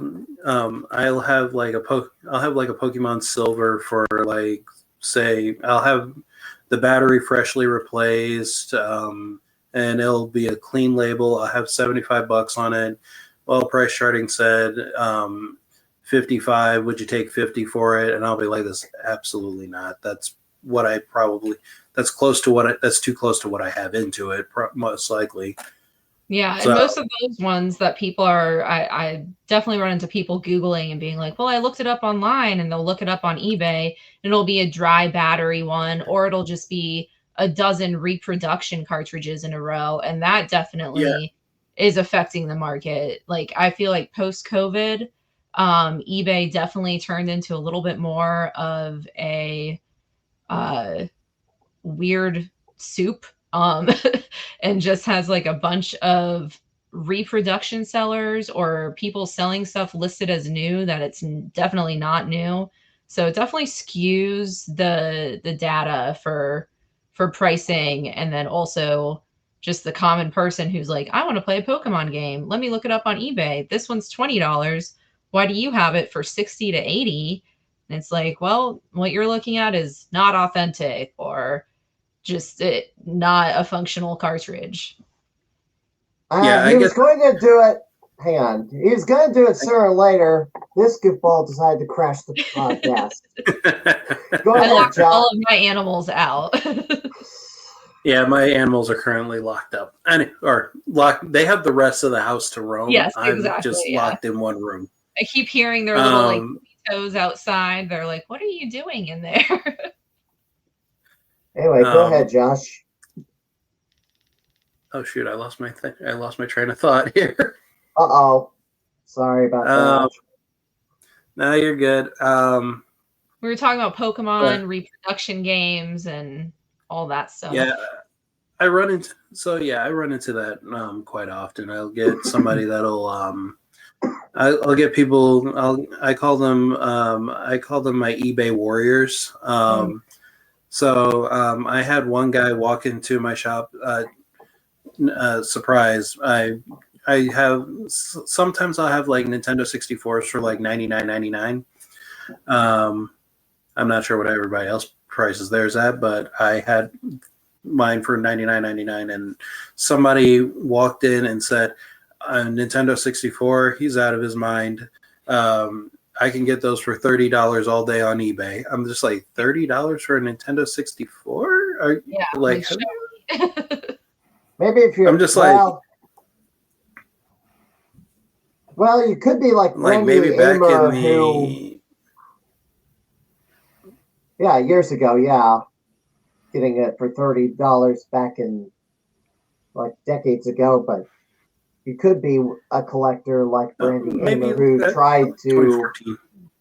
Yeah, Brandy Aimer, I believe, is almost at a worldwide collection of N64 consoles, every color and every special edition ever released. Nice. So we talked about earlier about and this guy's being this guy's in your face here, this goof, because he's staring at me, and I also have to be aware because he tends to because it's a ginger, they tend to want to take little nips out of your arm, and he will take a bite if he gets aggravated enough, but he wants my attention. He just woke up, so now he wants me to give him all the attention in the world and get off the damn computer. Yeah, I think he got the message. Anyway, we talked about disc damage. Gosh, but let's say when you're buying and selling, have you had any encounters with having to figure out what you're getting from someone trying to sell their games to you are real or a reproduction or an absolute fake? Oh yeah, I've had to have that conversation with people so many times, and most of the time I just treat it as like non-accusatory. I never want to accuse a customer of not knowing something or just like telling them that they're a liar, because a lot of times they just don't know that they have reproduction games. They've purchased it from somewhere else, and they just don't know what to look for. So I'm always willing to open up cartridges, show people the boards, kind of go over like what to look for, and how to figure out if a game is authentic or not. But then on the flip side, I've also had people who have tried to think that they were pretty slick and thought that they could get away with selling some fake counterfeit games or counterfeit Pokemon cards too. That's definitely a big one. And like, I don't know, I'll toot my own horn with this. I've been doing this a while. I'm pretty good with catching some fakes, and it's always pretty funny when someone who thinks that they're gonna pull one over on you doesn't get away with it. I actually had a trade-in the other night. It was a bunch of Game Boy games, and there was a copy of Gargoyles 1, which I knew that was on the GB, but the other one was Gargoyles 2, and I'm like, interesting. When did Gargoyles 2 come out on Game Boy, the original Game Boy? And I go and check the price chart, and the only thing I pulls up was NES and Gargoyles 2, and I'm like, look at the cartridge again, and I noticed it at the very top of it. You know where it says Nintendo Game Boy and the little like the indentation? It just said game. That's all it said. And I showed. I was like, I bet you probably didn't know this, but this is a fake game. And she's like, what do you mean? The game works? Like, no. The game is not like the game itself works, right? But it's a fake reproduction game. They pretty much pulled the game from the NES, which is what this thing originally came out on, and they put it onto a Game Boy cartridge so you can play it on your Game Boy. And she's like, oh, that's really neat. I mean, I didn't know that. And I'm like, I'm not going to be able to buy it from you, but, I would, you could play it yourself, but good luck trying to get rid of that thing, whatever. But, it's also funny because when I bought that Pokemon Goldenite, the guy was confused whenever I pulled my screwdriver out to look at the back. And I was like, yeah, man. So what I do is this thing looks really good, but I'm going to open this up and check to make sure it's authentic. And he's like, what do you mean? I'm like, well, I opened it up and I showed him the back where the 4 squares, the gold squares are. I'm like, so people are reproducing these games and they're buying them at like $10 and they're turning around and selling it for full profit, market value. And it's a fake game. And he's like, oh, wow, I didn't even know that. And I'm like, I'm not saying this is a fake because this is legitimately real. I have no reason to believe that's fake, but just for my own protection, obviously, I'm going to look it up, make sure it's battery is good, you know what I mean, and all of that. And he's like, "That's pretty cool, man. I'm glad that you told me that." And most of the time, it's just trying to educate the customers more than it is trying to like reprimand them for trying to pull a fast one, on you. But I think the most commonly faked is Pokemon. That's it. Or the rarity of a sculptor's cut coming through your door. You have to open it up. You have to know to open that up. Or, even Conker's Bad Fur Day. That one's pretty faked a lot right now too. But I feel like the longer you're in this business, the longer you do this, you typically just pick up on this stuff pretty easily. Like, oh, the Nintendo logo isn't the same, or why is it white out here? You know what I mean? That kind of stuff. And most of the time the customers don't even realize they have a fake game. Yeah. Usually customers tend to turn on me really quick when I'm just like, hey, this is not real. And the reason why I was kind of shaking my head is because, yes, I usually get, well, it plays. I'm just like, yes, I understand that it plays. I also understand that this thing could also float on the water if I threw it on the water. But sorry, my poor attempts at a joke. But yeah, water and electronics do not mix. I have to let you know. I know, it's a great feeling. Yeah, unfortunately, I do have to explain that to people quite often. When you're kind of in a rural area like Niles, Michigan, you get a lot of people that order stuff off of like AliExpress or eBay. And then they'll bring in like a whole bunch of they'll bring in. I've had people bring in almost full collections of just like fake AliExpress games, where I've had to tell people like the only real game that you have here is like NHL '98 or something like that, and like it's a rough conversation generally because they're just like, well, I spent money on these things, and I get it, but like, it's not something that I can buy. And in that situation, it's really easy if you have like another copy in stock of that same game, and you're able to show them like, hey, this is what the real one, authentic copy looks like. It's like you have to talk to them like, someone buys a fake Gucci bag, but they think it's real. You know what I mean? But it's not real because of these situations. That's the reason why you can't buy it. That's kind of like the tangent I go on. And I make it to where they understand that it's not because I don't want to buy it from them or because it's not worth anything. It's because I don't buy unauthentic things. You know what I mean? That's like buying a BMW and then slapping an M3 badge on the back of it and calling it M-Class. You know what I mean? It's just not the same. So I 100% get it. It's just a very uncomfortable conversation, especially when so again, I'm in kind of a rural area, so I get a lot of stories like, hey, this is this I need to pay rent this month and stuff like that. And like almost every single time like a fake collection comes in, there's always a story behind it. And I don't know if people are trying to get over on me by telling me a story behind it, but trying to manipulate you. It just makes you. Hey, dude, I've been doing this for. I've been dealing in video games for about 13 years. I've been running shops for about 10. So I'm just like, it's not my first time to a rodeo, but the feeling just does not really go away.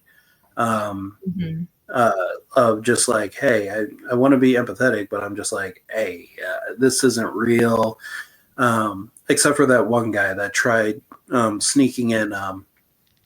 There's a guy who brought an entire NES collection to me, a full set. He didn't tell me that every single high-end game that he had was fake. Every single one. Like every single one. Like he's just like, I'm just like setting aside like all the, he's just like, oh, are you setting aside like the higher dollar ones? And I'm just like, no, these ones are just not authentic. Well, what are you talking about? They're not authentic. And I'm just like, they're not authentic. Like you can tell just by the cartridge, just the way they feel. They're not authentic. And he's just like, so you're calling me a liar? I'm just like, I'm not calling you anything. I'm just setting them aside. And I generally, my experience when it comes to like dealing with inauthentic games, it usually ends up with either a story or a customer being somewhat confrontational. My feelings towards fake games are I wish they would all just fall in the ocean. I don't want to see fake games ever again. Wish they would just end up in some kind of desert dump to never be dug up again. Cough, cough, ET. Yeah, cough, set him right next to the Atari. Set him right next to the ET games, baby. I should ask this. Do you? I kind of think with the resurgence in retro that companies would do re-releases of some of these harder to find games. I mean, it would. You know, I mean, go ahead. Whoever wants to go. Let's go first. But like, no, so like, it's like Nintendo is obviously the biggest one. That's the biggest contender here. They're a little smart with the way they did this. So obviously with releases like the new Paper Mario Thousand Year Door on the Switch, the re-release of it, or they re-released Earthbound on the Switch Super Nintendo emulator. They didn't really change the value of those retro games because I don't know if it's because it's not as nostalgic, I guess, but I don't know. It's a very interesting topic to think about because even with the new Silent Hill stuff, that's the only question I've been getting called about is, hey, do you have any Silent Hills then? Do you have any Silent Hill 3, 2, 1, or whatever? And I'm like, I don't understand. You guys just go buy the Silent Hill collection on PS3 for like $15 and have the same experience instead of paying $300 for the actual PS2 copy of Silent Hill 3. I don't know, man. It's definitely been a very interesting transition because there has been some companies that have pushed out those re-released copies of those same games, but the retro ones still reign the supreme. They still reign the best way to play it, you know? Yeah. And just to like kind of piggyback off of that, like there definitely are companies like, for example, like Shantae on Game Boy Color is a super, super expensive game. I had it at one point in my collection, sold it, kind of wanted it back. I went with the limited run edition that came out a few years ago where they actually released it on a Game Boy Color cartridge. And like both of those now have collector value. So it's kind of interesting how some of these. That's really crazy that you bring that one up because I literally just sold that exact same game, Shantae limited edition or limited run on the Game Boy Color. It was complete in box. I sold it on eBay like 2 months ago. That is insane. And how much did you sell it for? I think it was like $70 or something like that. Yeah. Significantly less than like the OG authentic version, but like still way more than what people are typically going to think of when they think of buying a Game Boy Color game now, you know? Yeah. I honestly didn't even know that it was a re-release because I noticed limited run being a thing that is out on a lot of Switch games. But I didn't think it was, I thought it was like an older, first release kind of thing for that company back in the Game Boy Color time. I did not expect it to be a re-release. And and selling it for $70, I thought that's what the going rate of that complete in box game was at the time. I had, I didn't even know. Like I said, it was a re-release, but I don't know. I think it's also the big thing is the nostalgia. If I can talk, the nostalgic factor of buying that Earthbound cartridge, blowing into it, putting it in your SNES, plugging in the controller. You know what I mean? As opposed to playing on your Switch that's already downloaded, and there's really no experience there besides just pressing play.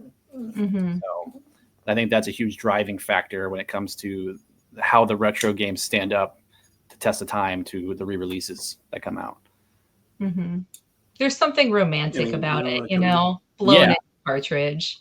Yeah. Blowing the cartridge, yeah. It's the only. Okay, I was gonna say something, but I don't think it's appropriate. I was gonna say Please don't something. You blow take it your out on a date, cartridges. It's the only blowjob I give. Oh my goodness. Is this a family channel? I know. That's why I said I don't want to say it. We're all adults in here. It's like I've given up on We're all family immature friendly. adults here. Oh, man. Mature adults, yes. And We're Sorry. adults, I swear. Sorry, I'm the young one. I'm only 26, so that immaturity is still in me. I can't help myself. enjoy your 20s while you can. Look, we're not that far apart. I'm 29. Oh yeah, we're not too far at all, really. Oh man, you're 1 year away from your 30s. Yeah, I don't want to get old like 30. That's this year. I know. I feel it when I get out of bed. I'm just like everything just like got to do my morning pops. Conservative like pulls out his will. He's like, you guys were talking about old, and he pulls out his will. He's like, this is my will. I'm like, oh dang, dude, he's old. I'm holding up my age. 58. No, 53. 58. You just read this as a 5 and an 8 at the same time. It's been a long day. I told you. You are not getting my money back. Oh, God. Look, I wasn't great at math when I was in high school, so not sure how I'm a businessman now, but hey. I mean, it could have been, would have been interpreted as an 8, but not 58. I don't know where I got the 50 from. I don't know. I saw the 5. I was thinking 5 was 50, and then 3 was, I don't know where I got the 8 from. That just didn't, I don't know. But yeah. I mean, 5 plus 3 is 8. Yeah, I definitely appreciate your confidence with that answer. Oh man. It's like, would we be considered businessmen? I don't know. Businessmen and women? I don't know. I mean, technically, yeah, we are. Are we Business people, if you want to go by the woke terminology. Business dudes. We're all Business- business dudes. Business bros. I like that. Business bros. I'll be a bro for that. Business bros. Heck yeah, bro. Business dudes and dudettes. You guys need to remind me to make sure that you guys need to remind me to go and visit your stores. Midwest Retro, I did not catch your name. It is Caleb. Caleb, I will actually be in your area next week, actually. I'm going to be in. So I'm going to be in Decatur, Illinois, picking up more video game stuff, and you're only about 2 hours away from Decatur, Illinois. So yeah, nice. A little more than yeah, I guess you're right. 2 hours. So you should just go and buy all his Pokemon and Marios, right? Yeah, and then your store is next. Your store is next, Holly. He's got a hit list. I'll hide all my Pokemons and Marios. Pokemon, I don't have that. I'm actually from Indiana, Pennsylvania. So next time I'm out there for a visit, I'll make sure that I swing by your shop too. I promise I won't buy all your Pokemon. The one thing that I look for is damaged or scratched games. Nice. Like that's the thing that I look for. And I'll be honest with you, if you're coming to my store, if there's anything out on the shelf, typically everything has been pushed through my Elm Ego Pro. So it may have some scratches, but they've at least been buffed to some extent before I put them on the floor, just so that when that customer opens that case up and they can see the disc, it's not just some like game that's been dragged behind a car for like hundreds of yards. It's at least decently conditioned game.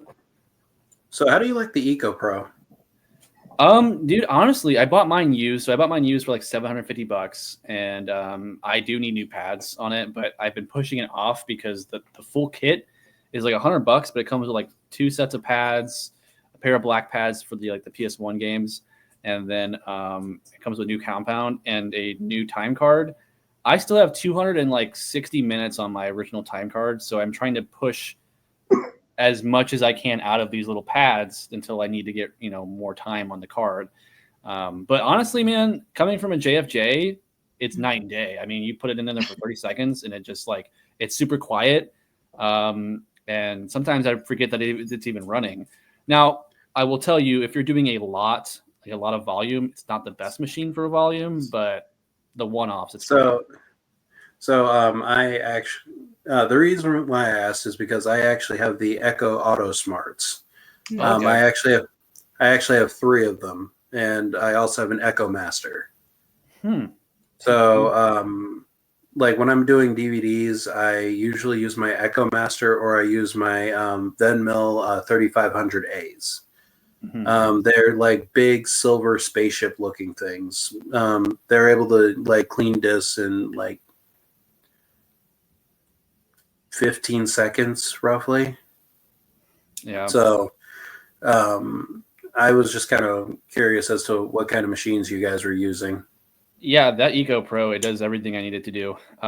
Again, I also, when I'm buying games, I'm very picky on the condition of the games. If I know that I can buy this game and I could at least get it a minute buff session and it looks almost brand new out of that system, I'll buy it. But if it's a game that's super scratch that I just can't, take the gander on if it's going to work or not, I won't buy it. Even if it's a really expensive game, I pass up on them all the time because I can't repair them.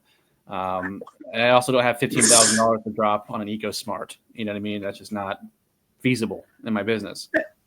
Hey, look, the Echo Senior, the Echo Auto Smarts are only, I think they were having a sale. They were only 5,000. The Echo Masters, yeah, I understand that one cost me about $17,000. That was a little bit of a jump for me. So the funny thing is, I probably have. So I have a ton of disc cleaners. When I say a ton, I have the 3500As. I probably have 10 of those. The Venmill hybrid units, I have 6 of those.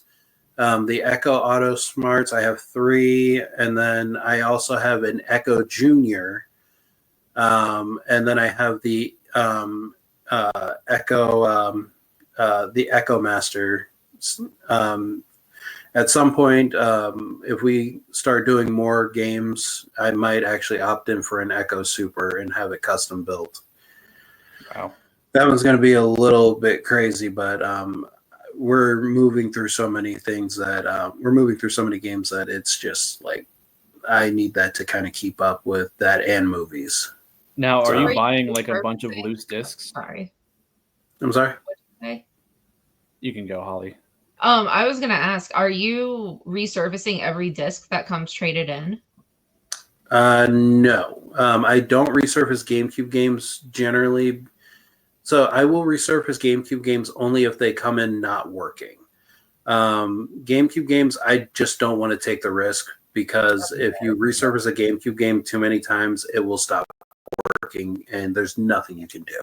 And we've all seen the little, I don't know, the compound stuff just seep in between the layers. Yeah. Yeah, and I had to explain this to a customer today because they wanted to bring in their copy of Double Dash that was just trash, and he was like, "Can you resurface this?" I'm like, "Man, I don't want to take the risk." He's like, "Well, it works, but I just want it to be cleaner." I'm like, "Exactly, I can't take that risk because if it takes off too much protection of the material there, it's dead, and there's nothing we can do about it." Yeah. And I was like, "You're just gonna have to, I don't know, man." Buy another copy. Really, that's your copy. Buy another one. Yeah, I mean, the GameCube games are just finicky as hell, dude. I can't. I'm right there with you, Jay. I don't condone it. I've had so many times where I've resurfaced a working GameCube game, and then after the resurfacing was done, it didn't work, and I was like, well, fuck, Yeah, no, and that's the same with Dreamcast games. I could have sworn that you can buy mini discs and then burn an ICO on them which would be basically playing the backup of the game you own, which might be an alternative. I think there's protective measures on the GameCube laser that reads those. Well, you had to get a you certain brand and type to actually do this. I mean, you couldn't use just any disc. What are you saying, Jake? I mean, if you're gonna do that, then you might as well just mod a GameCube or mod a Wii, and just like have them like put onto the, and just have the program put onto the actual system, because going through all of that, really, there's no authenticity left. Like, there's really no authenticity left in there. Just burning a disc. I mean, like doing the same. That's pretty much doing the same thing with like. A lot of people brought, like, one thing that people bring in a lot with like Sega Dreamcast is that they bring me burned discs along with Sega Dreamcast system. So I mean, I understand it's for like, hey, you're still able to play the actual game, but it's like when you bring in the reproduction games, there's just nothing I can really do with them. No, you can't resell them. No. Legally. Well, the thing was they were so popular back in the day, like in the 90s, and I'm probably talking out of my age group here, but like, and you know, PS1 days, the Gen 1 PS1 didn't have any like protection protocols in the laser system, so they were able to just like burn games to any CD and it would work. And to kind of talk about the burning thing, I don't know anybody, at least in my friend group, that even has a CD DVD burner. They don't come out on computers anymore. You do? Okay. You guys have a different. I don't have one, and I have. I actually have a VHS burner too. Yeah, I don't have those. VHS burner. You know what he means. Yes, I know, just copying. That's actually how I got. Go ahead, Josh. Sorry, that's actually how I got Pokemon game. I mean, that's how I got Pokemon movies back in the day. Was like so I would get the movie from Blockbuster, and then we would put it in the machine, and then we'd have a complete copy of it. They were like cheap at Walmart's. You got any copied versions of Cars on VHS by chance? Because I know a couple people that might want it. Oh man, every once in a while, I'll see in my like VHS groups, someone will find a copy of Cars like at a thrift store, and then everyone just like loses their mind. Obviously, is that really a thing? It's worth like $4,000 without it being sealed. What? It's like one of the most expensive VHS tapes. It was part of a promo, so you could only receive it through like a mail-in order. Yep. So it was like super limited, super exclusive. But then also the people who kind of got it probably just kind of junked it after they grew out of their VHS phase. And that's every once in a while they're floating around out there, but they are heavily coveted. I had a buddy of mine. He literally went to Goodwill out it was in Indiana. He went to a Goodwill and he found a sealed Cars VHS for exactly $0.25, and he bought it. And then he messaged our group page and he's like, "Hey, I just got this for $0.25. I'm going to sell it for $3,500." Yep. And I was like, "I'll give you 50 cents." At least you make double your money on it, and it was just interesting. And they go for like $4,000. Very expensive, very, very expensive. And like she said, the only way to get it was to do like, I thought you had to have the DVD to then mail it back to Disney for them to send you a VHS, or one of the two. It was some weird thing. And it was also like any VHS tape that's like late to the end of the the VHS tape cycle are worth a lot more money. Mm-hmm. That can be said with any late release games like Earth. Oh yeah, or like the random Barbie video games that we know of that are like hundreds of dollars just because Barbie on 3DS. Literally, yep, that's the one that I was thinking of. Is it really Barbie 3DS? Okay. Yeah. I'll keep Barbie 3DS. I think that one. Is it like the Pet Pals one or something? Yeah. No, I think it's the hairstylist one. No, I think you're right. I think it is the Pet one. For some reason, I'm thinking iCarly because the iCarly games ain't worth shit. Oh, what about the Mary Kates? Come on now. Games. The Mary Kates. I think that was iCarly was on in there the with the ETs. was a game that was like most likely to be dumped in a landfill. Oh yeah, Yeah. I knew people who like 10 years ago were buying huge lots of the iCarly games on eBay and then stripping the cartridges for metal bits. So, Wow. everyone's got their I thing. That's actually, interesting. so Was the there funny thing is, really I actually much? have an iCarly game I signed mean, by there's Miranda gold in it, Cosgrove. so Oh, That's why okay. they're stripping. They're melting the PCBs for the gold, and I mean, Yeah. you got little gold contact points in the back of every cartridge. So I mean, that's some dedication. it really is. Powers of the people who do Look, that, but that ain't my jam. as I said, I got mine signed by Miranda Cosgrove. It's staying on my shelf. Really, that's pretty cool. That's a I story. love that. That's awesome. That's a story for sure. Wow. Whenever I see some, I feel so whenever I bad see for like those guys that something bring just them in. obscure, I try to. Okay. So I feel so bad for those customers that do bring in like the Nintendogs, the Hannah Montanas, the My Horse Riding Adventure or whatever. And I look at them and I go, I don't want these. And they go, well, you're a game store, don't you want them? I'm like, no, these games, I'll give you a laughable offer of 25 cents a piece. And so they're worth about $2 in store. And they're like, oh, well, I guess at that point, not Nintendogs. That one's actually worth like $8. But like I'm saying, like those games, I tell them it's like you're better off just either keeping it or there's a trash can on your way out. Yeah, you know what I just the mean? common trash games. Yeah, Give them away. I give 3 to 5. I give like $5 for Nintendogs games because I can't keep them on the shelves. I sell Nintendogs for $15 to $20, depending on which one it is. Like I can't keep Nintendogs games in stock. It is crazy. And that's honestly one of the main reasons why I open my shops inside of like resale malls, because I don't get the typical.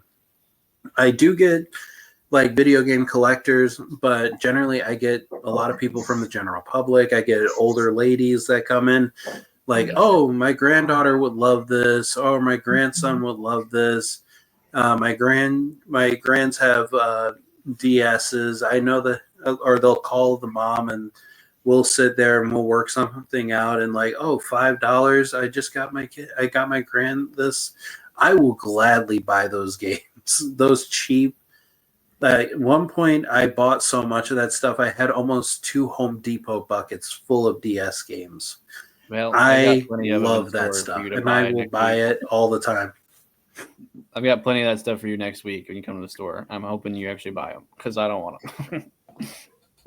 What was that? Let's make a deal. Yeah, I said I got plenty of them, so if you want to buy them in the store, take them because I don't want them. They'll just sit there and collect dust. I'm good. All right. Hey, I'll be there next week. Awesome. That's what I'm saying. Come on through, man. Come on through. All right. Something that's been kind of a big issue with the retro game stores: physical media versus digital downloads. Game companies want to do away with physical media and go strictly digital because they can cut out the resellers, because they'll make somebody, they want a game, download it again, pay full price. The argument I make to that is always this: you don't own that game, you own the license for a little bit, and then if they decide to pull the publisher from their whatever, then you lose that game.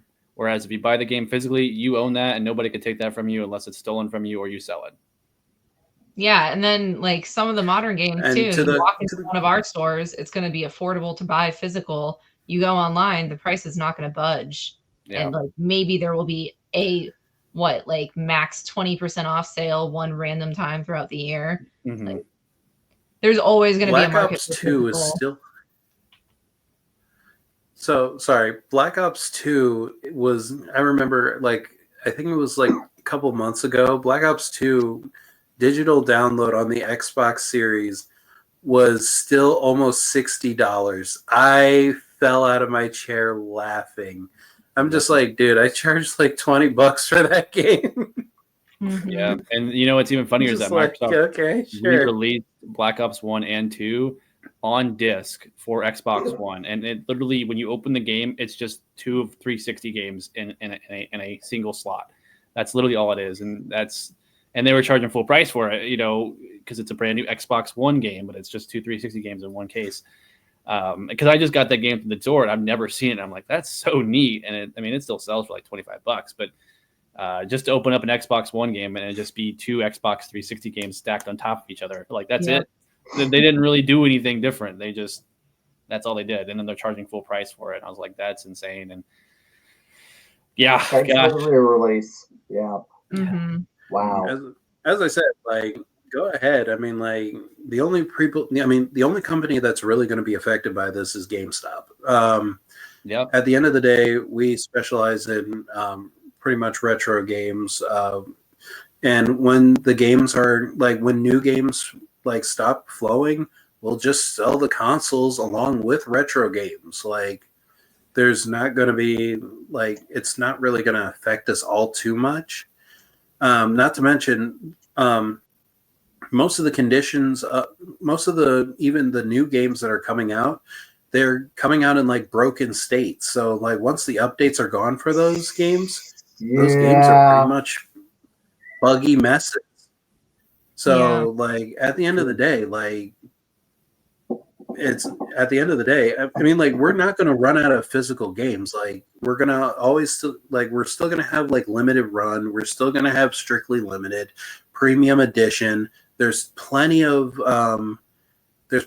like smaller companies that are still going to make physical copies of certain games.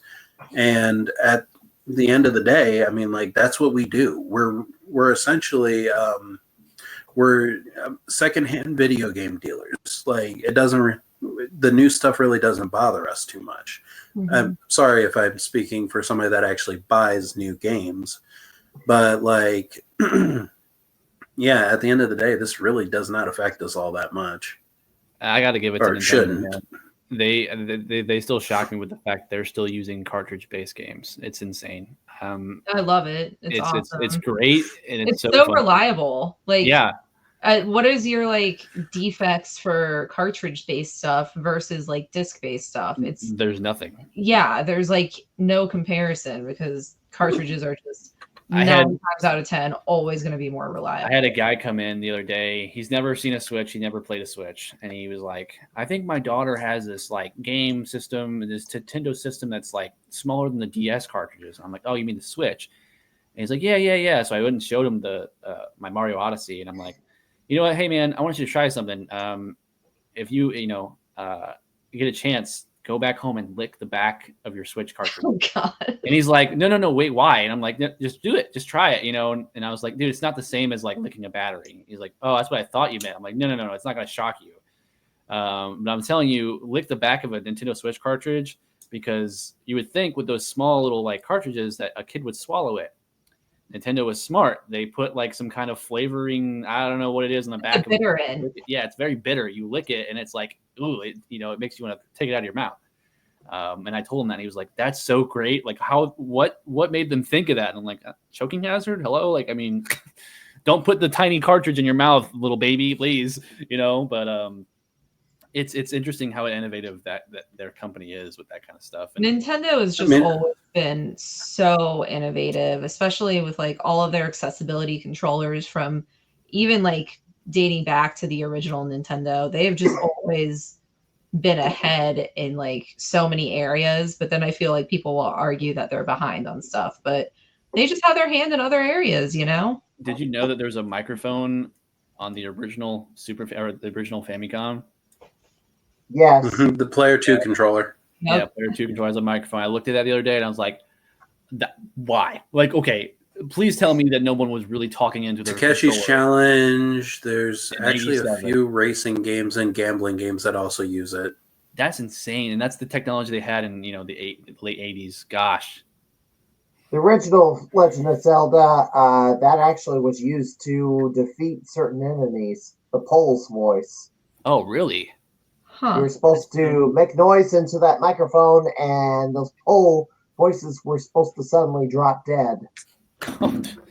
See, that's crazy. Yeah, you think about it. I did not know that. They did the same thing on like Phantom Hourglass on the DS. Like, you had to talk into the microphone to do something, and like at the time when I was a kid, I was like, "That's so new. Like I've never heard of that. Talking to a video game and working, but to find out that it was out before I was even born is insane. Now it didn't obviously come out on the NES, but on the Famicom, that was just cool. I think Nintendo of Japan is a lot further ahead than a lot of the Nintendo of America when it comes to like certain accessories and things like that. But I think the argument that I think you're trying to like talk about, Holly, is like the fact that people nowadays are seeing the hardware and like the graphic capability of the games being like better than the other two.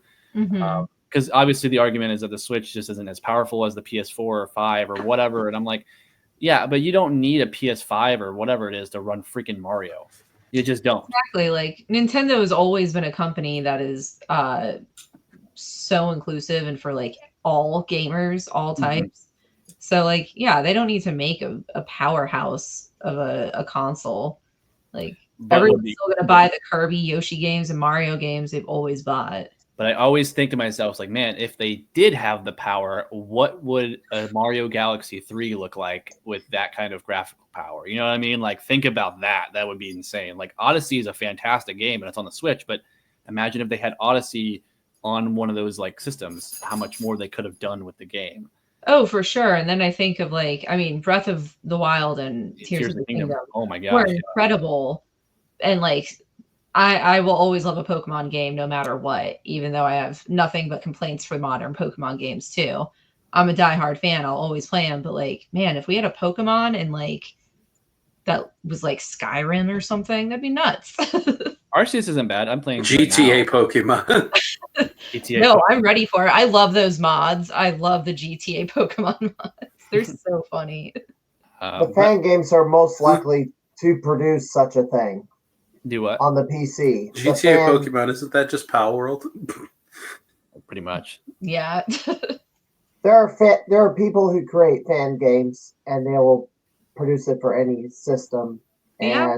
And fan games are great. I've played some really great like Zelda fan hacks and stuff. And I haven't messed around with too many modern ones, but yeah, like all the Super Nintendo fan hack games I've played have been just so awesome. A lot. Like the Toe Jam and Earl series, there's a couple of fan-made remakes on the Super Nintendo.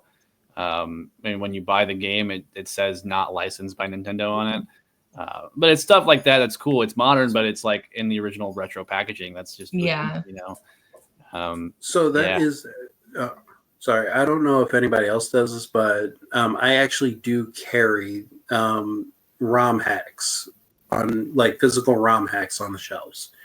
Like I have like Pokemon Crimson or Pokemon Eruption. I actually have physical copies of those games. I do buy those from AliExpress, but I do get those games off. I have those games on the shelves for purchase, and a lot of people do get a kick out of those. I'm not sure if anybody else does that. I've messed around with them in the past before. It was always kind of hit or miss. I definitely have found you have to just have the right person for it. And sometimes dedicating the space for it isn't worth it, you know? But I've definitely messed around with it before. I found myself taking most of them home to play than selling them because they just like be stagnant for so long. And trying to explain it to somebody and say it's a real game, it's just not like authentic, and then like I don't know, I feel like those are ones you have to like sell. Whereas like Pokemon itself, you don't have to talk about it; it sells itself. You know what I mean? Yeah, for sure. Most of the time, you have to be like, oh, look up a YouTube video of this random game that I don't want to over explain to you because it might give away what's like special about this hack. Right. And I think that's the thing I love about the video game reselling is that I don't have to really be a salesman. I just have to be someone that knows about video games that can talk to someone that wouldn't absolutely know everything, but to make them comfortable enough to know that I know what I'm talking about. But then because like I don't need to talk about what Zelda is, you know, typically people know what Zelda is. And then the one-off customers that don't know, I do sit there and talk to them about and to educate them. But I also just don't want to sell to them because they're probably not going to end up enjoying it because of my really lackluster 30-second explanation of what Wind Waker is on the GameCube. And then they'll come back in 20 days and go, I don't really like this game. You know what I mean? But, you know, the video games sell themselves and I don't have to talk about the stories of the games. It's the greatest thing. And You ever try selling like cars or like work at a dealership or something like that? Like, or when I was a recruiter for the National Guard, I had to sell the Guard. I had to sell the military, and it just sucked because I didn't like doing that. Whereas the video games, I'm like, it's Pokemon. You see Pokemon, you buy Pokemon. Okay, that's how this works. Everyone loves Pikachu. Yeah, you know. Pikachu. Even when he's all bootlegged and stuff, everybody loves Pikachu. I was but more hey, Digimon fan than Pokemon. Okay. So Digimon and Beyblade and Yu-Gi-Oh just have not done well. Like as far as like the value of them over the years. Like I've got what is it? Beyblade V-Force on the Game Boy Advance. A $5 game. For some reason, I watched Beyblade back in the day. I don't know why. I thought it was cool. Not some a kid's Yu-Gi-Oh games show. have It's a kid's held their show. value. That shit was cool. I had collected Beyblades when I was a kid, man. I thought that was cool. I was a definitely Duel bought Masters kid a couple of months ago. You know, Go ahead, Josh. I was a Duel Masters kid, so I did watch Beyblade, but I watched Duel Masters. I never really got into Yu-Gi-Oh, but I was just like Duel Masters was just like way more cool in my opinion. And then from Duel Masters, I got into like Chaotic. I'm not sure if anybody remembers Chaotic. I think I do. You know, it was like a 4Kids TV thing. Yeah, it was. This is totally unrelated, but this is kind of back to like the vintage thing. Does anybody here have Mighty Beans in their store? Yeah. Never heard of it. Mighty Beans? I have Mighty Beans. I have Tech Decks. I have tons of. I have Mighty tons Beans, of like the Bakugan, the little Bakugan balls, little monsters. Bakugan. No. Yeah. Actually, I do have some in my office though. And the little Bakugan things, like you roll them and they're magnetized and they flip out. Yeah, dude, I remember. I think about it now, like today's kids, they didn't have that stuff. So like when I freak out about seeing that stuff, they're like, dude, who cares? It's a freaking bean with a face on. Who cares? I'm like, no, it's a mighty bean, man. You don't understand. It didn't do anything, but it looked cool when I was 6. Yeah, Mighty Beans, Tech Decks, a lot of that kind of stuff. That's definitely like early 2000s. That's definitely early 2000s childhood there. By the way, question for everybody. Question for the other dealers. Do you guys ever run into like parents kind of forcing the nostalgia on their children? Like, what I mean by that is like I usually will get parents that will like pick up like an Atari or an NES, and they'll be like, "Oh, my kids will love this. I loved this as a kid, so my kids will love this." And generally, like in about a week or two, they'll be back and saying like, "Hey, can I switch this out for like a Wii or something?" Yeah, I've definitely ran into that. And it's kind of been both scenarios where like, yeah, that happens where they want to return. And then on the flip side, I have a lot of like parents whose kids are like hyped on the nostalgic stuff and excited to try it and like want to see. And I see a lot of parents who are like, hey, you know, your Nintendo Switch, like this big cartridge, this is what like gave birth to the Switch. And so kind of describing it themselves to their kids in like that kind of way. So it's kind of cool. Mm-hmm. I don't know. I love seeing when people want to chase that like nostalgia itch again, but then it's also sad when they like come back and they're like, this is not as fun as I remember it being. It's like, yeah, maybe you shouldn't have opened that closet again. Yeah, you see, I get that for Atari, and I get that for Atari and television and ColecoVision. I really don't see that as much for Nintendo, but like definitely the old, like the first and second gen consoles, I definitely see that for. That's funny that you bring that up because I actually bought my 11-year-old younger brother a GameCube for Christmas this year, and because when he came to my apartment, I had my own custom GameCube on my entertainment system. He's like, "What is that? What is that purple cube? And you know, what is that next to the Switch?" And I'm like, "Oh, that's a GameCube. That thing came out in like 2004." And he's like, "Oh, what kind of games are on it?" And I was like, "Oh, you got like Naruto and like Zelda and Mario and stuff like that." And he's a huge Naruto fan. So I ended up giving him Naruto Clash of the Ninja on the GameCube. And I remember that Christmas morning, I brought it over to his mom's house and he was going crazy. He was going like ape for it. And, I was like, it made me so happy. Even if he didn't enjoy it for like the hours that I played whenever I was a kid, I at least knew at some point he was happy enough to have a console that old at his house. He wasn't reaching for the Xbox One. He wasn't reaching for the PlayStation or the Oculus. He was reaching for that GameCube controller. And that just made me so happy. And I don't know. I've never really had any bad experiences so far of like parents forcing the retro on the kids. In most cases, it's been like the kids pointing out the retro stuff and saying, "Hey, Dad, isn't this what you played as a kid?" And he goes, "Yeah, that is what I played as a kid." And that's been what I've seen more than the adverse of that in the experience. But I don't know. I don't know if I'd ever like force retro on my kids if I ever have any. I think it'd be more or less like, "Hey, this is what I grew up with. If you want to try it, you can." But I'm not going to be like, "You can't play your PS10 if you don't want to." You know what I mean? Yeah. Yeah. Yeah, that's generally like the story that I kind of get. It's like, oh man, they're not gonna be on like all this new stuff. We're gonna raise them up on like the way we were raised up. I'm just like, I don't think they're gonna like the sticks and circles on the Atari 2600. I'm sorry, like I call me crazy here, but like the Atari, you had to use a lot of your imagination, and a lot of kids, well, they like to see the full picture. Right. So gone are the days of, really kind of gone are the days of just like imagining like what you're actually seeing. Like, I mean, you have to like, when you're playing like Pitfall for the Atari, like you have to imagine those actually being crocodiles and not just sticks and balls. Yeah. Well, That was bad. They are. When you were thinking about imagination, I was thinking the Odyssey 1. Because Magnavox Odyssey 1. You only had 2 blocks and a line, and then you had to put these overlays on top of the screen. That's what I was thinking. At least the Atari, the graphics are formed some of the way. It's not as detailed as like the NES, but some of the later Atari games got to be really detailed. And some games were ported that you didn't think were possible. Mm-hmm.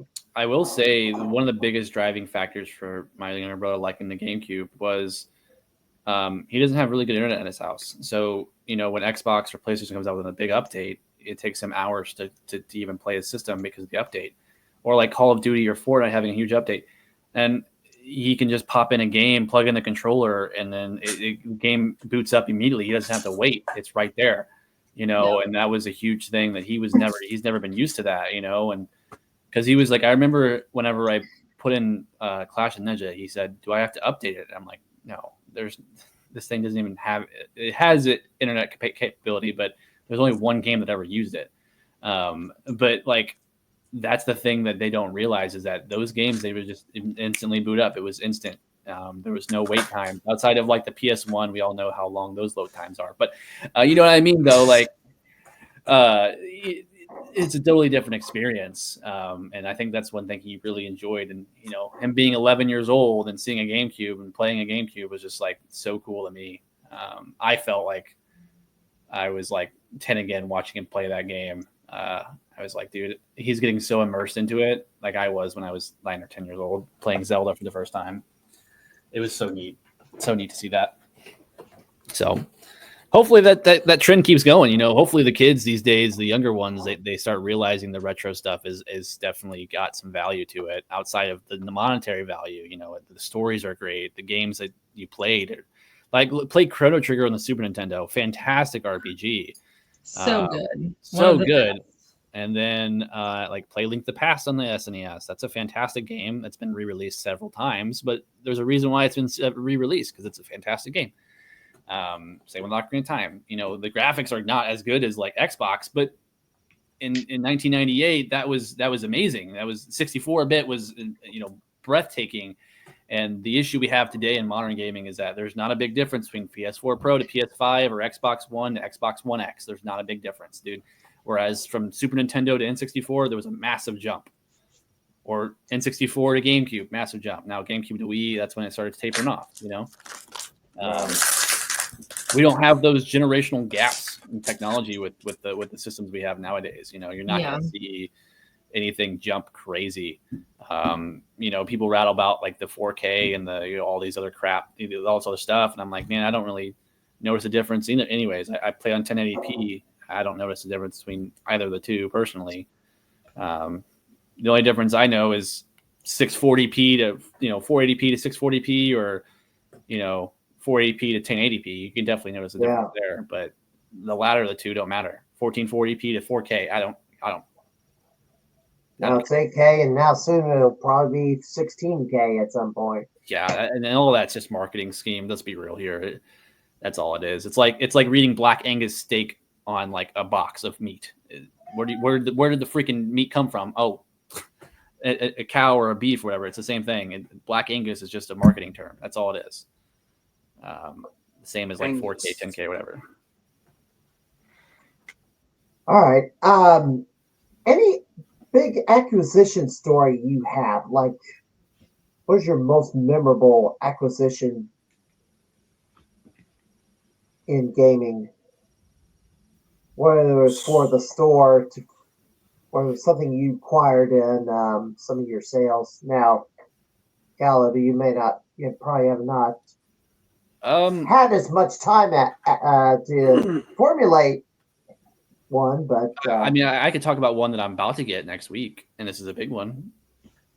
Futurama PS2. Oh, nice. Futurama PS2. That's coming next week, and I don't think the guy realized what it was worth. And I was like, my eyes lit up. I was like, no way, But I don't know. When I was doing Whatnot, before I opened the store, I had a collector I was buying from, and like, I was kind of going over his house and like cherry picking through the bins and stuff like that. And, I cherry picked a couple games, and a few of them were on the N64, but they were sports titles. Right? So when you think in sports titles, it's probably not worth much, right? But the sports titles that I picked out were International Soccer 2000 on the N64, Blitz Special Edition, Blockbuster exclusive, and a couple other one of those one-offs that were worth hundreds of dollars. And I was like, whoa, like I thought these were just like sports games that are worth $5. I don't care. Mm-hmm. Those were cute. Those are cool acquisitions. I don't have like a stadium event story or a little Samson story or none of that kind of stuff. But, the Futurama is like the closest one I'll get to either of those two as of right now. No, at least you left it open-ended like right now. I mean, you'll definitely find some pretty cool gems eventually. Yeah. Like I got Sonic Battle today on the GBA, or Double Dragon on the GBA. That's another one that you don't see too often. Or Metal Slug Advance. That's like a $70 loose game. Yeah. That one's a good one. That one actually just sold tonight. And stuff like that. We're talking like big value stuff, not crazy, but like the ones that you don't expect to be valuable. Though I've had plenty of those, like things like that, like Metal Slug or Double Dragon or Sonic, those kind of things. Or a VHS copy of Cars. Or a VHS copy of Cars, For a quarter.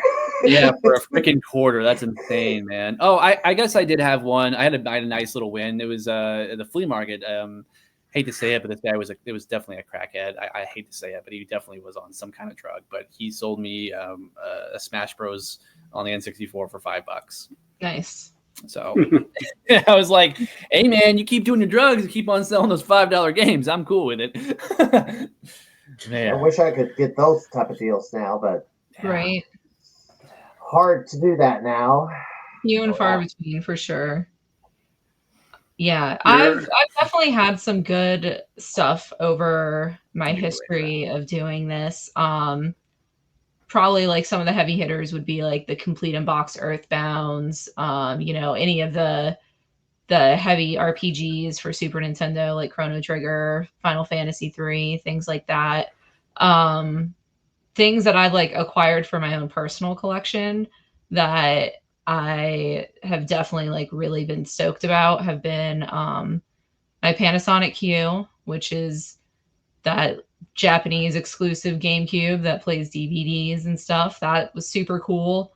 Oh, I did a couple years ago. A Laser Active came through. Those are always pretty sweet.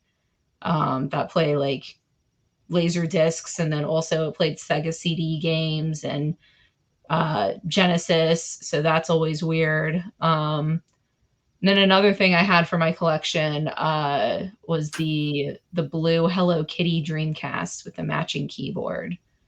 That's definitely, she's a cutie. I've once got a copy of Sagaya for $5. Nice. Complete in box. That was insane. Didn't even, it was just a normal shoot 'em up, and then I looked it up and it was like $250. So I was like, whoa, you know. But I left as soon as you heard. I heard Complete in Box Earthbound. Are you talking about the one with the big magazine manual? That one? Oh yeah, yeah. And the scratch and sniff stickers in it, they were not even scratched or sniffed. Yeah. I came across a Complete in Box Pokemon channel with the original e-reader cards not punched out.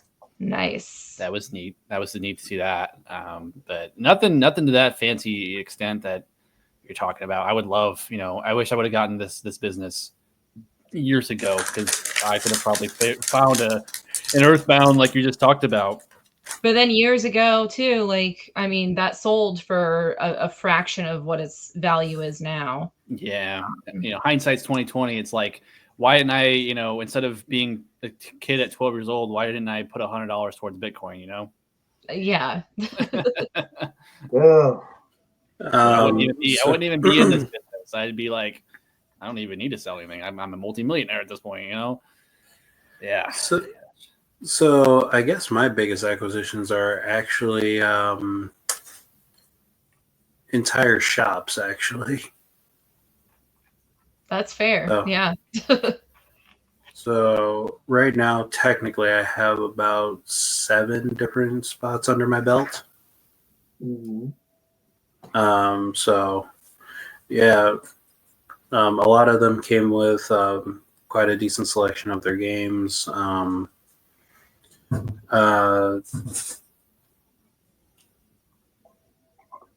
My dog, I guess my dogs are out, so give me just a second. I need to go and let my dogs out. Okay, we'll be right back. Well, acquisitions, yes. I was thinking, I got this windfall on, or had this find on eBay, or bought up somebody's vendor, bought the entire stock of a vendor at a gaming convention. I think would also be something major significance. Well, I got scammed when I bought out a store in West Virginia. That was cool. Oh, I bought out a video game store that was going out of business. It was called Big Retro Game Shop in Wheeling, West Virginia. I had spent about $6,000, and the only thing they ever sent me were all of their shovelware Wii titles, 360 titles, about 400 loose discs that were worth like $2 a piece. And I remember whenever I was looking through everything, I was looking at like 10 copies of Mario Kart Wii, 5 copies of Smash Bros, a couple good, N64 games, a bunch of Nintendo Powers that just they I guess they lost on the way to shipping. I don't know, but I ended up getting like scammed like $6,000 or something like that from them. They never came back to the app, never came back to anything. Thankfully, Whatnot was there to kind of give me a decent refund on most of it, but it really burnt me in the early days of this business, because I thought I was getting some good deals at $6,000 for what I was looking at. I was easily looking at 10 to 15 grand of value, and I was getting less than half off, or more than half off on. But that taught me not to ever trust a video game store going out of business unless I'm actually there at the store doing it. Especially halfway across the country. Yeah. Yeah, and I looked at their reviews and they were all good and everything, and they did a private show with me, so I was able to see everything in there as if I was in the store, like a one-on-one, like FaceTime thing, and I believed them wholeheartedly. But man, when it took like 6 weeks and they only sent 1 box to me, I was like, something's not right. You know. But yeah, that was insane. Instead of getting all my Nintendo powers, I got a bunch of like random comics that I don't even know what the names of them are or the brands of them are, and I've ended up just getting those away to people. Yeah, that's good that Whatnot was able to help support a bit in that situation, because that's definitely, I hate to say that that's like not the first time I've heard of someone getting burned on not necessarily from Whatnot, but on like Facebook groups. There's a lot of like video game store owner Facebook groups and whatnot, and people buying out, going out of business stores, and very similar story to you, just like getting absolutely burned. They didn't make the trip to see the product, and it was all just kind of digitally communicating, and then the people going out of business went out of business and went dark, you know. Yeah, like they closed it, they turned the lights off, and you know, at first Whatnot wasn't willing to give me give me back my money, because you know we're talking about thousands of dollars here. They're like, I don't want to give you that money back. So I ended up having to do a dispute with my bank. I literally just called my bank. I was like, hey, that's a fraudulent $4,000 charge there. Because I probably did get about $2,000 or so worth of inventory from them, but just like it got to the point where I was even buying their media shelves. Like I had Slatwall, but like they were selling the shelves for me for really cheap, like a lot cheaper than what I got them from my store supplier. And I was like, I'll just buy them from them, and then I'm sure they're going to ship them, right? There's no way they would just scam me, right? But they scammed me. They never shipped it out. Never got back to me. I left them bad reviews on every bit of their business pages, and as I started going through the reviews on those pages, not the one on Whatnot, but like the Facebook and the Instagrams and stuff like that. Oh, then I just scrolled down a little bit, and there they are. This place is a terrible place. This guy is a douchebag. He doesn't care about the games. Blah blah blah. That's hindsight 2020 is don't ever do that again for me. But hope they have a good luck in their ramen business. That's what they ended up doing. Was they got out of business for that to go sell ramen. Yeah, ramen. Yep, that's what it was. Wow. I don't know. Japanese food for Godzilla. I mean, here's the thing. This business is only as successful with as much work as you put into it. And if you're not willing to put a lot of work into the business, it's not going to pay you back. I'm a one owner guy, and I have a lot of work on my hands, but, I'm spending, 10 to 15 hours a day in and out of that store. And it's like some of the stuff I don't even count as work, but it's not like a normal 8-hour shift where you clock in, you clock out, for your lunch breaks and stuff like that. There's a lot of days that I don't even eat lunch. Like I just kind of go through my day, or I'm fixing 360 controllers or just stupid stuff. And then once a customer comes in, they end up being there for an extra hour or whatever, or a late night trade in like tonight, and it's a totally different ball game. But I would say the reason why I'm getting so much early success is because I'm just personable, and I don't lie to these people, and I have decent prices. And I think those guys went out of business because they were charging premium prices for some really terrible things. Like, for example, there's still stickers on all of the copies of GTA Vice City on PS2. They were charging like $16 a piece on every one of those games. And if you check the price chart, it's like an $8 game. And I'm like, well, no wonder you didn't sell these.